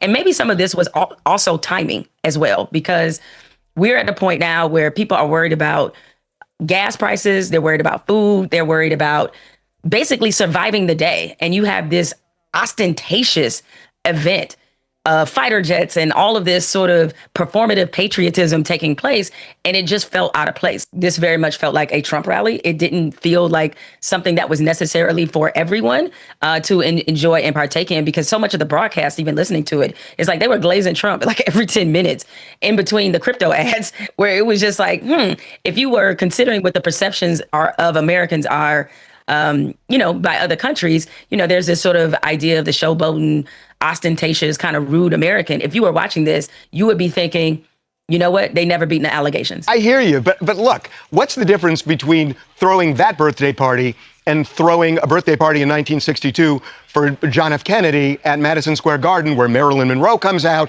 and they have huge birthday cakes, and the DNC, think of, instead of UFC, look at DNC. Yeah, but it's not on the White House lawn. They're footing the bill for it. What's really the difference? Well, the difference is that's at Madison Square Garden. That's not like on the White House. Facts. Lawn. It's purported to be what it is. But the White House lawn is like, well, the White House is considered to be the people's house. That's why it's called that. It's supposed to be representative of this country. And this was a different sort of feel, because this all did feel very much, this was about sort of sucking up to Donald Trump and glazing him as much as possible. It didn't really feel like something that was meant for America to share in. You can't deny that UFC is wildly popular as a sport. And in terms of America, you're never going to get full America at any event. But it's a contender for being one of the top draws in sports, I would think. I don't doubt its appeal, but it's certainly not the NFL. And it's not even the NBA, which is a very global sport. And we see sort of the diversity that it attracts to the game. And that's the thing. The fighters, certainly there's diversity among the fighters, but I think you'd be lying to yourself if you didn't say there's a feel and a texture that is very rooted in MAGA in this. I will say, though, Jamel, if you go to a regular UFC event, the audience is a lot more diverse than what we saw last night. I've been to one, I went to one in Anaheim a few years ago. I mean, it's still real male. But it's not as white. No, it's not as white. And there were shades of this that were kind of uncomfortable because it was very clear who the audience they wanted to be for this was.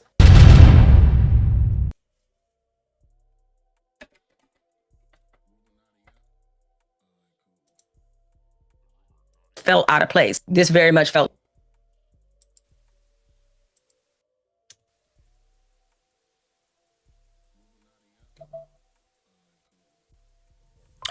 Welcome to the TMZ podcast. Let the audience know she's on another vacation. Did you caught UFC 250 Freedom, or was Freedom 250? I had a lot going on yesterday, but I was in a bunch of wrestling and UFC. Like I got it all. Yeah. So obviously, biggest event. I would say of the weekend, regardless of the Knicks winning. Congrats to the Knicks, but the event was just.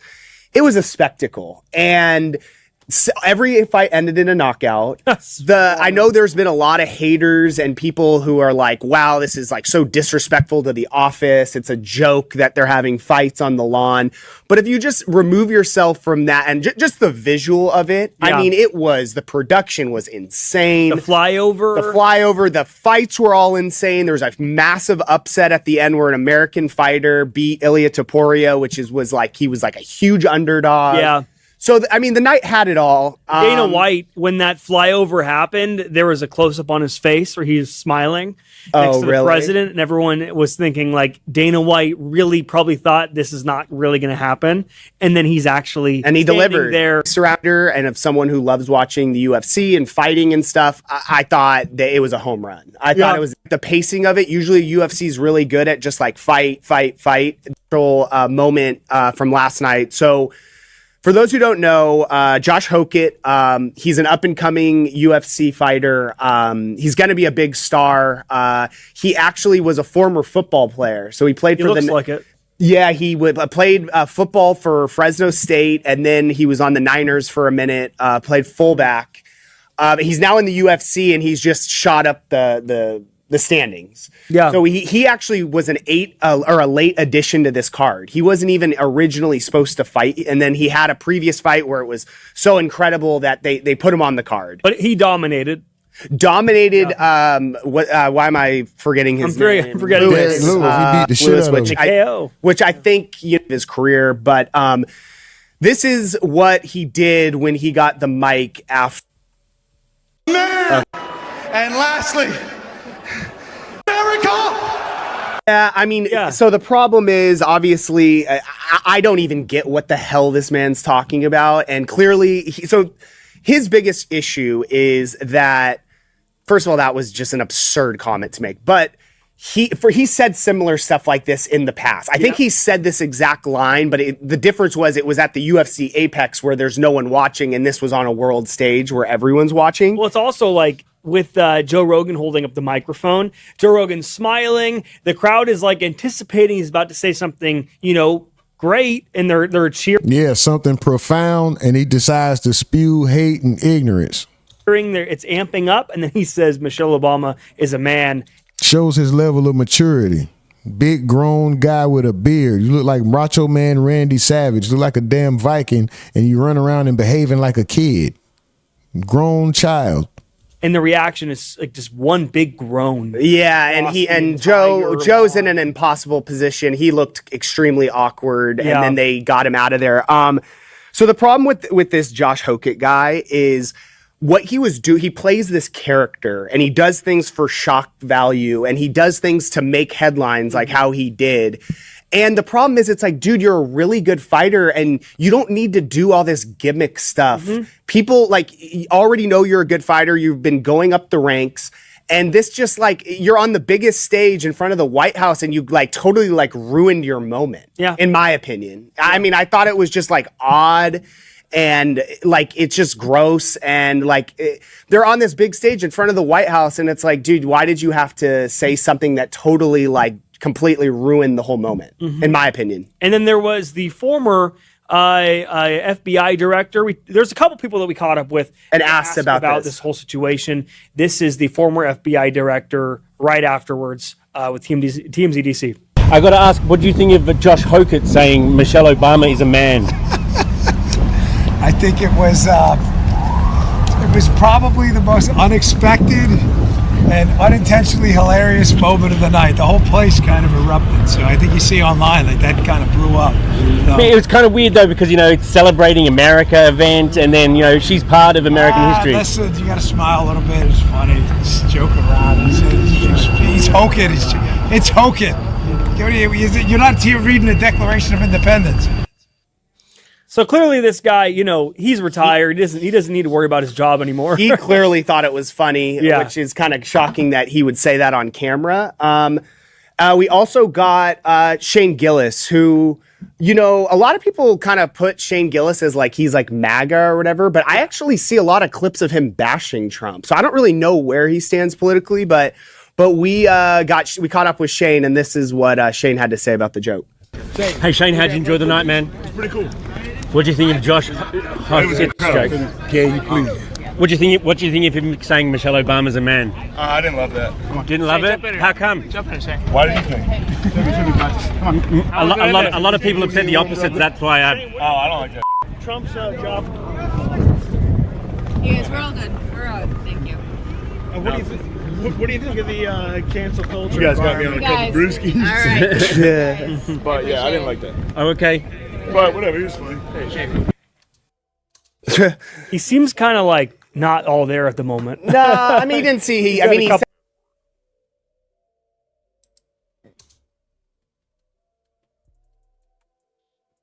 has to denounce.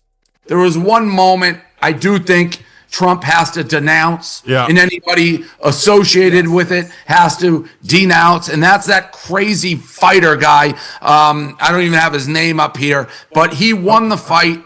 He took the microphone and he made a derogatory comment about Michelle Obama. To me, that on the White House lawn. Now, these are UFC guys, all right? They're crazy. They're idiots. You have Sean Strickland, who's one of the craziest people of all time, to the point you can't even pay attention to what he says snuck in. But when you have that on the White House lawn, on an event you put down, I don't care what you think about the Obamas or anything, that has to be an immediate denounce. Like, wrong, doesn't speak for me. I have no problem with the event.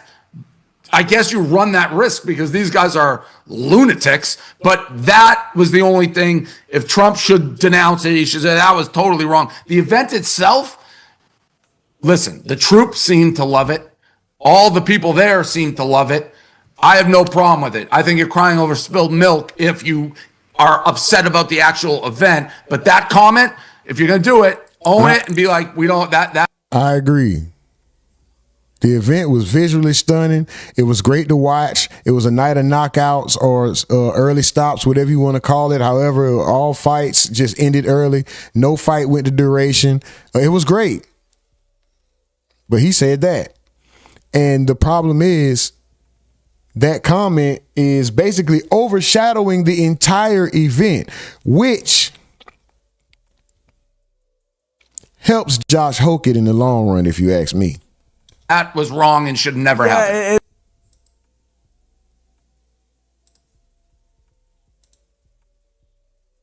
Obamas up is remind people of what is current. All you do when you bring the Obamas up is remind people of what is currently missing from the White House. Okay, see, the Obamas set a standard for decency and class and poise and intelligence in the White House. Okay, that no longer exists now. All right, you didn't have to agree with the Obamas politically to recognize that they were a masterclass in dignity. All right, truly grace under fire.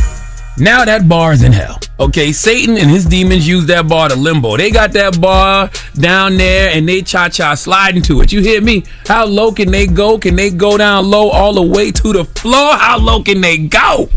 Can they bring it to the top? No, they can't. Okay, the bottom is their ceiling. And people like Josh Hokit remind us of that every chance they get. See, this event was supposed to be celebrating the 250th anniversary of the Declaration of Independence. Okay, the Declaration of Independence asserts that all people are created equal and possess unalienable rights, okay, including life, liberty, and the pursuit of happiness. This was a reminder that Josh Hokit and people like Josh Hokit don't look at black people as equal.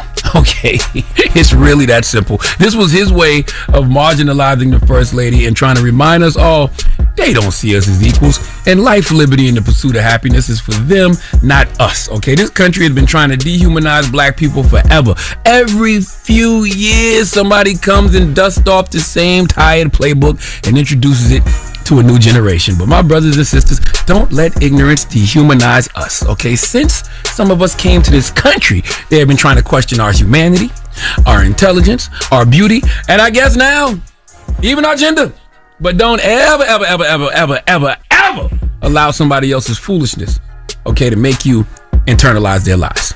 Okay, never let anybody else's foolishness make you internalize their lies. Okay, never let anybody else's prejudice become your self-image. All right, black people have survived way too much to let conspiracy theories and stereotypes define us. Okay, their dehumanization is their sickness, not our identity.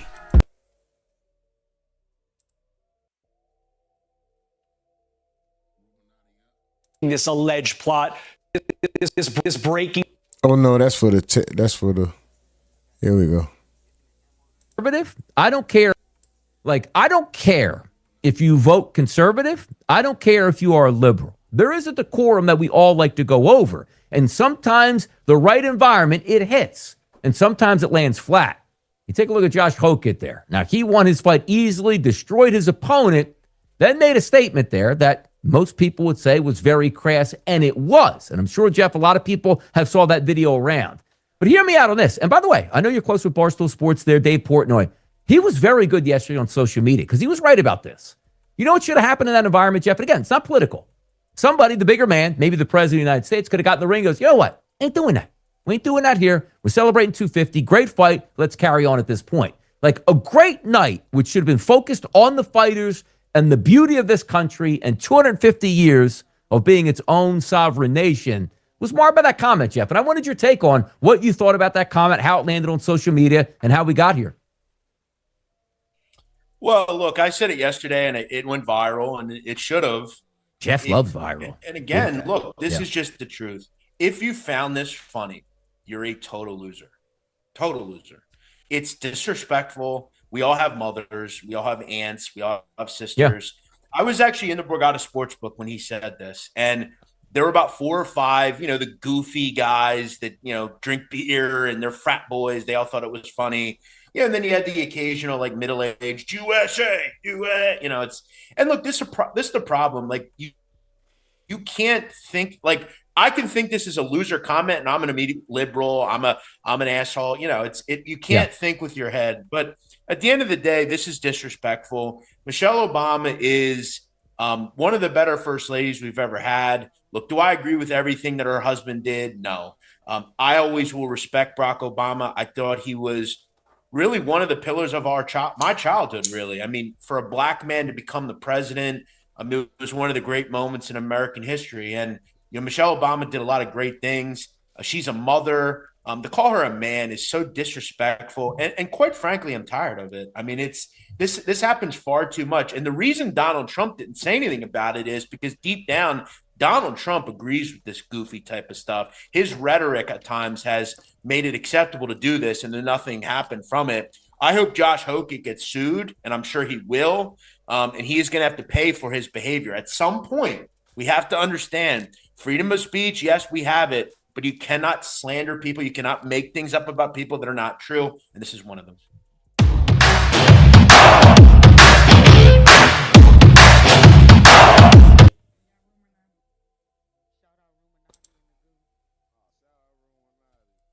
July 4th. Given that now, despite the criticism, it would appear that many UFC fans would be happy about the lineup of fighting and overall production. But as the night would come to an end, UFC Freedom 250 would leave with a black eye after fighter Josh Hokit would disrespect former First Lady Michelle Obama during a post-fight interview. And lastly, Michelle Obama is a man. Am I right, America? What has angered many critics is that Hokit's insult directed at the Obamas made no sense, as Michelle Obama was not present, nor did the comment have anything to do with fighting. Since then, several people who would attend the night and watch the moment from home have gone on to share that they did not like the comment, including comedian Shane Gillis, who was there that night. As he would tell TMZ, he didn't love the moment. Hey Shane, how'd you enjoy the night, man? Pretty cool. What do you think of Josh Hokit's joke? Yeah, please. What do you think of him saying Michelle Obama's a man? I didn't love that. A lot of people have said the opposite. That's why I don't like that. Trump's job. Yes, we're all good. We're all good. Thank you. Now, a day after a large amount of Democrats and others would condemn Hokit's remarks, he would break his silence by finally giving his own explanation on why he felt empowered to insult the former First Lady. Over on his X account, Hokit would respond to a series of unfavorable comments about what he would go on to say. He says, no outrage when you say Melania Trump is an escort. No outrage when you say Charlie Kirk brought his death upon himself, or Charlie Kirk deserved to rest in peace. So kiss my ass, everyone. That's from Josh Hokit himself. No outrage. Now, a part of his responses on X, Hokit would even catch wind of Gillis's comment and would go on to say, oh well, to each their own. I still like Shane. Now, continuing on Hokit's X account, he would be met with support and, as expected, more backlash. One user would go on to say, still could have just shut the F up. Your act was cringy as F. This isn't the WWE. You made the entire event about you by saying some stupid-ish. Now that overshadows the event and gives the woke something to complain about, you effing D-head. Call Michelle Obama a man. Many users have continued to sound off on why the insult was ever made that night. Can somebody tell me why all these white men are out here feeling so threatened by Michelle Obama? Oh, it's because they're threatened by a strong, independent, intelligent black woman? Yeah, that's right. I've never seen so many bitch-ass wimps than all these Trumper MAGA men out here. Oh, Michelle Obama is really a man. Is she? Is she? Well, she ain't no man, but I bet she's got a bigger set than you do, because I have not seen a bigger group of pansy bitches than these white Trumper men. They're out here afraid of everything, of everybody, and they have been threatened by Barack and Michelle Obama for decades now at this point, and they are terrified of somebody who shows that they are intelligent, that they are more sophisticated, that they are a better overall person than them, because she happens to be a person of color, and they want to go after her and the Obama name. She hasn't even held office in like a decade. How could you possibly be thinking about Michelle Obama? That'd be like Jalen Brunson when he won the finals MVP. He's like, oh, yes, I'm so happy to bring the Knicks their first championship in over 50 years. Also, Nancy Reagan was a whore. Thank you, New York. Calling Michelle Obama a former first lady, a man on live TV on the White House lawn, is so insanely fucking disrespectful. Michelle Obama is a man. Am I right, America? This is not liberal snowflake propaganda. There is a big difference between what this UFC fighter did and a comedian telling an offensive joke. You go to a comedy show understanding that the boundaries are going to be pushed. That is literally their job. In the words of the great late Patrice O'Neal, half the room should be in utter disgust, shock, and hating your guts, and the other half should be dying of laughter. And if this was a regular UFC fight in like Abu Dhabi or some bullshit and he got on the mic and said that, whatever, he's just rage baiting, trying to be controversial, you know, trying to be put on the next title card by Mr. Daddy Dana White. But you were on the White House lawn in an event that was already publicly ostracized because it feels like a circus act, but y'all are saying it represents freedom and everything that's great about America. Okay, cool, they were great fights, yes, but you're on the White House lawn and then you publicly insult a former first lady from 2 administrations ago? For fucking what? Roles reversed. What if the NBA in 8 years and 2 administrations hosts an NBA game on the White House lawn and then Victor Wembanyama gets on the mic and he says, yeah, well, Melania Trump, she's a dumb cow. That'd be f***ed up. Listen, if you're a black person in America and a citizen of this country and you support Donald Trump, a man who supports and holds events where a guy can call Michelle Obama a man and who also depicted the Obamas as monkeys, you are the worst kind of COON. You're the worst kind of COON. And at this point, how do you live with yourself? How do you sleep at night as a black person supporting a president that depicts the one and only first black president we ever had as an ape and his wife, the first black lady, and supports a guy at an event who calls her a man? You are the worst type of COONs. And play shame. As well, I understand that the UFC slave masters. Damn shame. Following the aftermath of the backlash, UFC CEO Dana White has since expressed he didn't appreciate the moment as well. I understand that the Obamas are public figures. Dana White says, I understand the Obamas are public figures, but I'm completely against saying nasty and false things about people's families. Everyone knows my position on free speech, but I hate that kind of nonsense. What was said, he has yet to release an official statement on the matter, and some would point out, reportedly had a smirk when Hokit first said the insult. Michelle! I mean, even if he did, can't get over it. Ladies and gentlemen. And it looks like the Obama themselves have also kept their silence, as they are currently focused on the grand opening of their $850 million museum. Yeah, we'll talk about that in a minute. Okay, so Josh Hokit.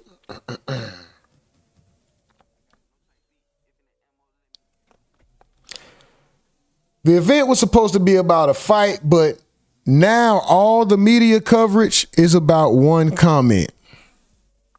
I'm sure Dana White doesn't appreciate that. Dana White wants UFC Freedom 250 to be the talk of the town, not one person's comment, not one person's personal feelings. I think this was a selfish, immature moment. Even though some people applaud him for the way he thinks, that's cool. This is America, right? Freedom of speech. But I think it was selfish. It was immature. It was in poor taste. Bad timing. It was a blunder. It was a gaffe. It was a bad decision. Very immature.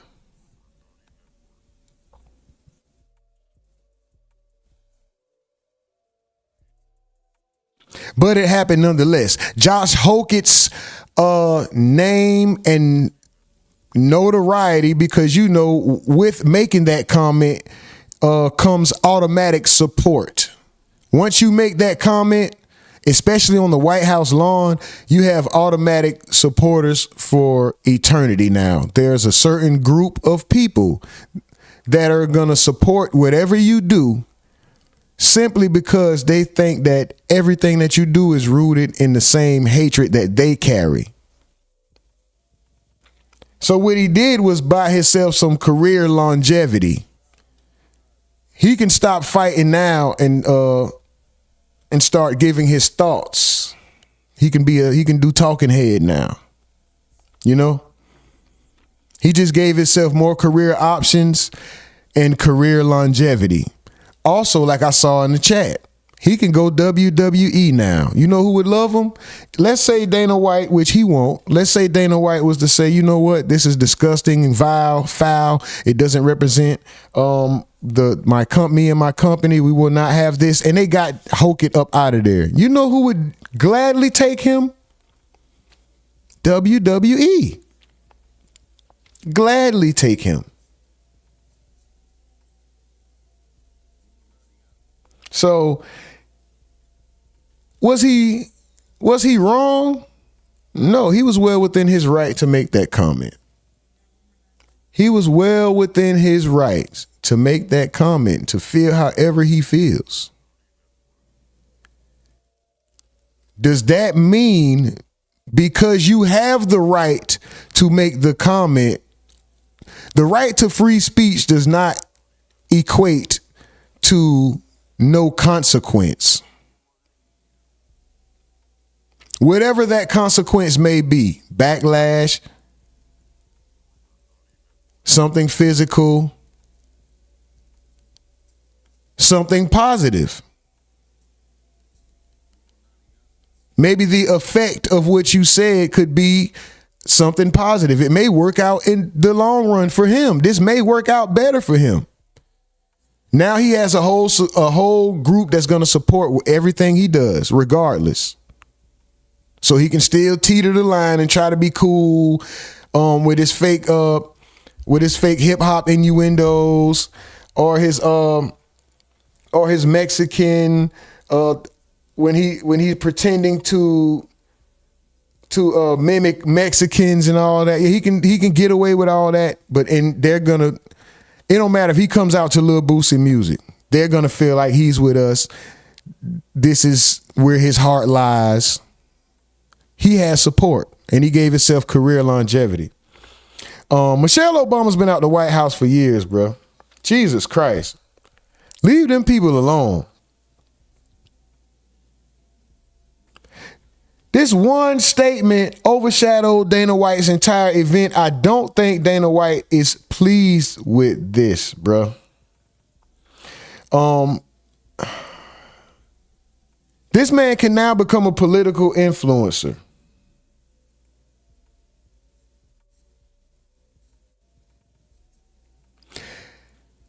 Josh Hokit can now become a political influencer. And now, is there now expectations? Are we going to expect other athletes to stay in their lane, or can they now come out and be political influencers as well? Now, I pose this question. Would we even be talking about Josh Hokit or his fight had he not made that comment?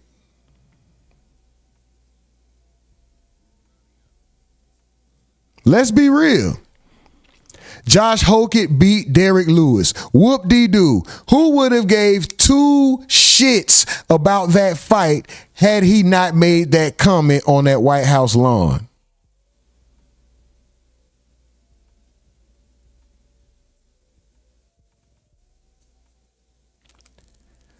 I think Josh Hokit made that outrageous statement as a marketing strategy for himself.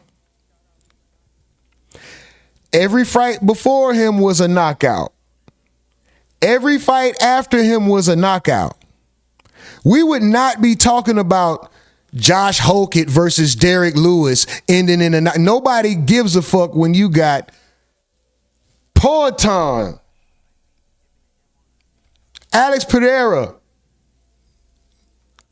losing to Cyril Gale.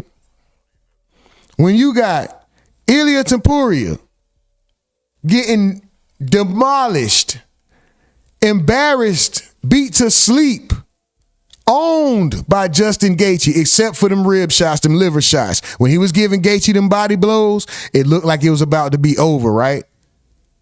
Those are the highlight moments. Those are the highlight moments of that event. Nobody would have gave two shits about Josh Hokit. We would not be talking about Josh Hokit right now. His name would not be in headlines. It wouldn't. If he didn't make this controversial statement, he used it to market himself.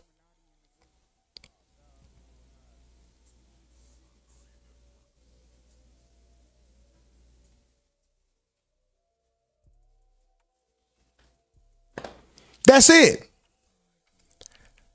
I don't know where the man's heart lies. Of course, I can only judge you by the content of your character. I can only judge you by what you put out. I don't hate him. I just know more than likely he's not going to like me. So there's no use in trying to create a relationship or any understanding with a person who feels like that. Like, only thing we can have is human decency and common respect, because you're going to continue to try to make that be okay.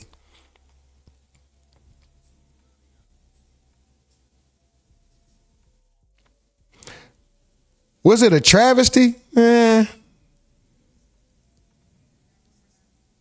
Tasteless and unnecessary? Yes. Disrespectful? Yes. A lie? Yes.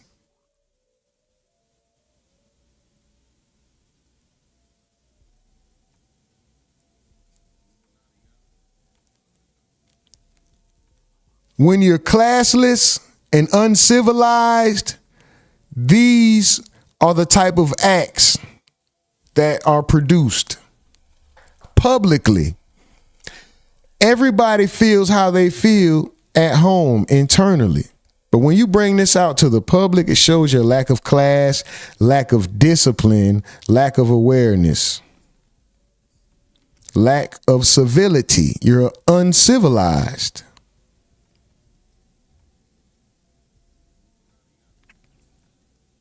But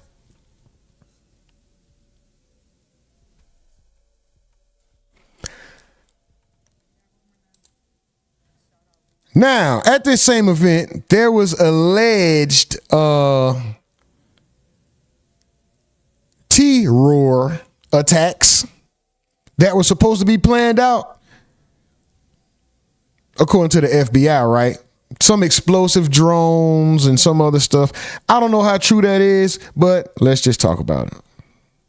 Mars got green lights, man. Y'all do what y'all want. This breaking news just into the Fox newsroom. The FBI disrupting this alleged plot, targeting the UFC Freedom 250 event at the White House. Officials telling Fox a network of nearly 24 potential plotters were identified, with at least 5 people in custody right now.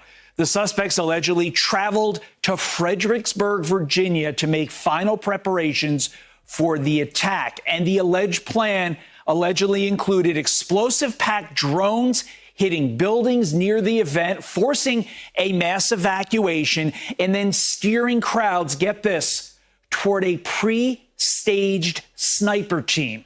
A second wave was then planned to storm the White House gate. The FBI first learned of the threat on June 10th and worked with law enforcement across multiple states to stop it. FBI Director Kash Patel saying, quote, "We are built to detect, respond to, and bring to justice those who threaten the lives of American citizens, particularly during large gatherings like the historic UFC 250 fight." That's exactly what we did here. Over 4,300 people were in attendance for UFC 250, which included 1,200 service members. Luckily, nobody was harmed during the FBI's takedown. The event went off without a hitch.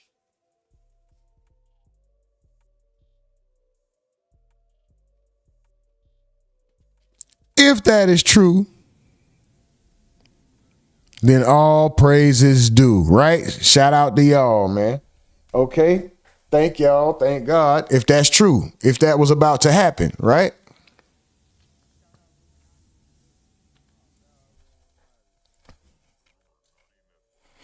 But nonetheless, we 3.5 hours in. That means it's time to get up out of here. I'm going to show some love to the chat. And we're going to call it one, man.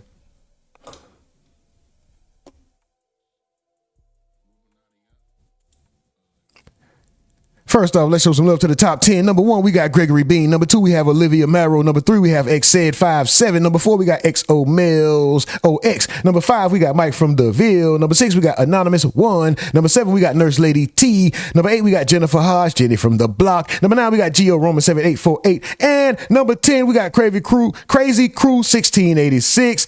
And then honorable mention, we got Ryu and Rosa. Shout out to you all. Thank y'all. Thank y'all. Thank y'all. Thank you. Thank you. Thank you. Lambda, lambda, lambda. Lambda, lambda, lambda. Shout out to you all, man. Before we go, before I get to reading these chats and show the chat some love, this amazing yet aggravating. I don't know how we didn't get to 50 likes yet. We need 3 more likes to get to 50. I can't even do it.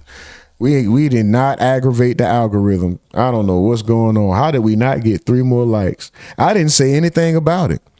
I told y'all I let it go. I didn't put, all right. It's gonna be less and less. Anyway,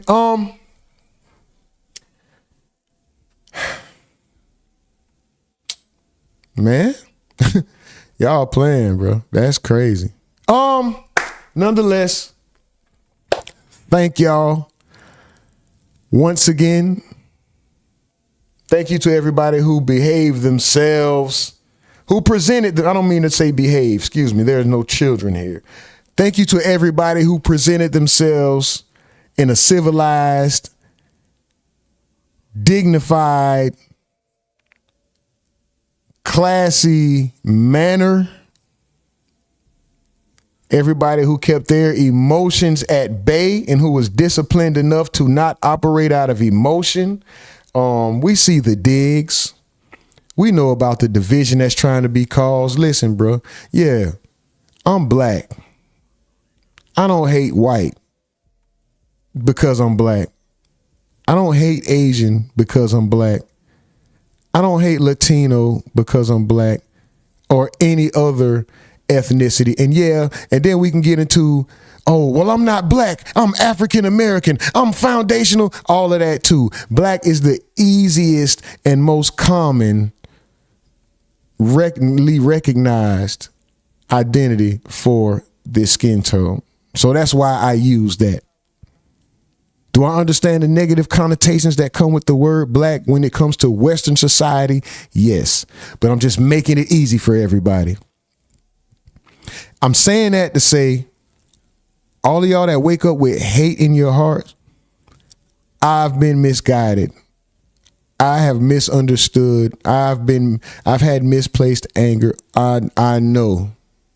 I understand where you're coming from, but trust me, bro, it's not me personally. It's not anyone in this chat. It may be some of the people that you encounter out in the world, but it's not all of them.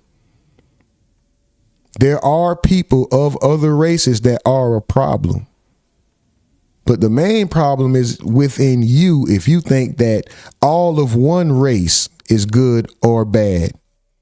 All of one ethnicity is good or bad. You are the main problem.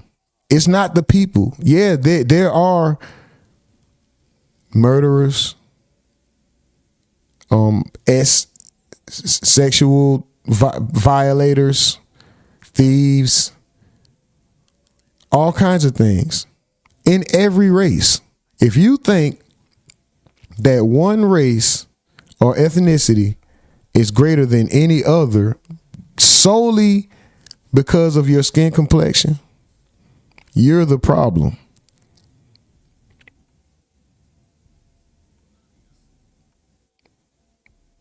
I'm well aware that a genius can share the same skin tone as me, and a genius can be the opposite skin tone, way lighter, way darker, melanin, no melanin. I'm aware of that. If you don't think that that's a possibility, you have a problem internally. You need to look within yourself. There's some insecurities, some self-hatred, and a lot of doubt that you have inside of yourself. I don't hate none of y'all. I don't give a fuck about Democrat, Republican, and all that. What was that shit you said? Geo, two wings of the same bird. I don't give a fuck. Just pick the lesser of the two evils at the time, because they both going to be pieces of shit. All options are going to have something that we don't agree with. But y'all wake up with hate. I don't expect you to change your mind because I'm saying this. I just want you to know how I think of you. Because you go so far and go so hard to find forums and chat rooms just to spew your hate. Think about how much energy you waste just to find somewhere and go say something that is really insignificant. It's not going to change anything in anybody's life. You're that insignificant. You don't have anything else going on in your life that you have time to waste by going to hunt down, find, and stalk people just to say one hateful comment and hope that they will react to it.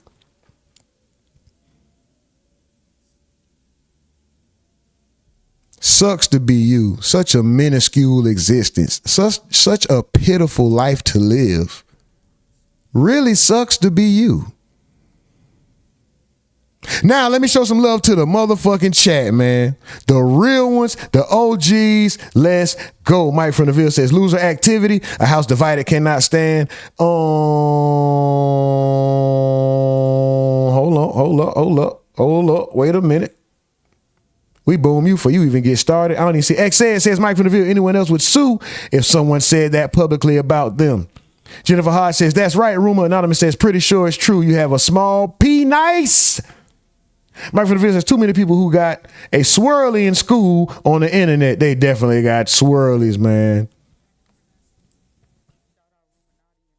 XOML showing some love. Let's go. Crazy Crew says, all right, bro. Man, shout out to you. Anonymous says, hit that like. Mike from the Ville says, I can't wait for Ish to go back to normal. God damn. XS says, Mike from the Ville, you do know after Joan Rivers said it, she all of a sudden passed away. All right, she did say the exact same thing. Gregory Bean says, zap! Somebody got their ass up out of there. Jennifer Hodge says, play F Mano.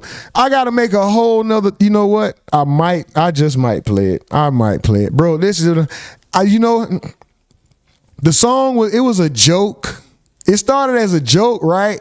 But now it seems like it's almost rooted in hatred. I want to at least have some more funny shit or some. I gotta find a beat or something, man. Anybody make beats? Is there anybody in the chat that makes beats? I want to try my hand at some shit. Y'all see the F Mano was I'm not gonna say a success. It was accomplished, right? I want to make something, I guess, more loving, more inviting. You know what I mean? It was a moment. It came, it went. It's still there, but it's like that's some hate. I feel like such a fucking hater and a cornball. But I did it though. I was clout chasing like a bitch. If I'm reaching for the stars, if I'm reaching for the sky, let me grab a star, motherfucker. I tried. Come here. Fuck Mano. I was trying, motherfucker, ain't even look my way. He said, Mano, did you hear that? Mano, did you hear that? Mano, did you? Huh? Somebody said something? Somebody said something? I was filing my nails and counting money and flicking mosquitoes off my arm in my big backyard. Did somebody say something? Mano, you got a fake chain. I don't hear you, little nigga. Fuck.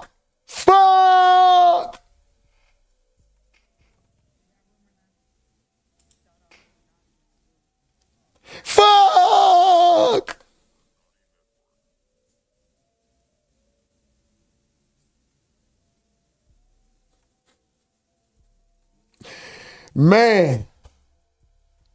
But shout out to y'all, man. We're going to go ahead and get up out of here. I think, you know what?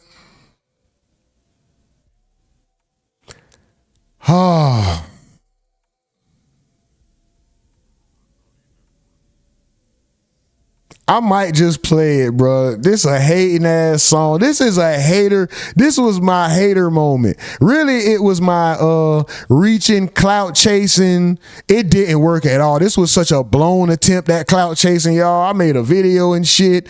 I tried to respond. Motherfucker just overlooked me like, huh? Who? Huh? That shit is crazy, bro. I'm talking about I'm gonna play it, bro. It was a hating ass song. That motherfucker got no burn. Boy, it ain't even up on the channel. Boy, I got the song up on the channel unlisted. You'll never find it. You'll never find. Blum, blum, blum, blum, blum. You'll never find it, man. But you can hear it here. Damn, I gotta be a hater after all this. I gotta be a hater. I'm a hater, fuck it. Check this out, guys. I'm gonna go ahead and give the outro, then I'm gonna run the song 2 times. We're gonna get up out of here, man. Listen, I'm gonna jump in Discord. For a little bit after this, man. Got work to do, so won't be there too long. If you guys want to chop it up for a second, we can go ahead and get in Discord. We could do that. As you know, we can leave and come back, stay in there however. It's open 24 hours. Y'all figure that out. But thank y'all. Thank y'all. I appreciate y'all. All right? Like my bro say, I reserve the right to be wrong. That's only room for human error. I will never set you out on purpose. And like I say, I identify as a multimillionaire. In this world of choices, people want to be cats, dogs, men, women, and Crayola crayons, and they weren't born that. And they force us to put respect on their choices and their identities. So put some respect on mine, please, because my choice, I choose, I identify as a multimillionaire. And if they got a bathroom, they got to give us a cash register. Other than that, this is the Rumonati Network. We about to play this Fuck Mano 2 times. We out of here, man. Meet us in Discord. Let's go. Into this game off of rumors. Saying I was a bully was the rumor. Had the super magnum with the rumor. Yeah, nigga. This shit so aggravating. You think we ain't heard them sneak disses, nigga? Rumors.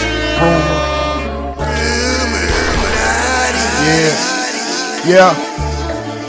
Fuck Mano. Yeah. Hey, fuck Mano. Motherfuck Mano. Didn't they say that nigga was wearing fake chains, bro? Fuck Mano. Damn. Motherfuck Mano. Hey, fuck Mano. Wearing fake chain, no. Career down the drain, no. Motherfuck Mano. Fuck Mano. Yeah, I hate it. It is what it is. Motherfuck.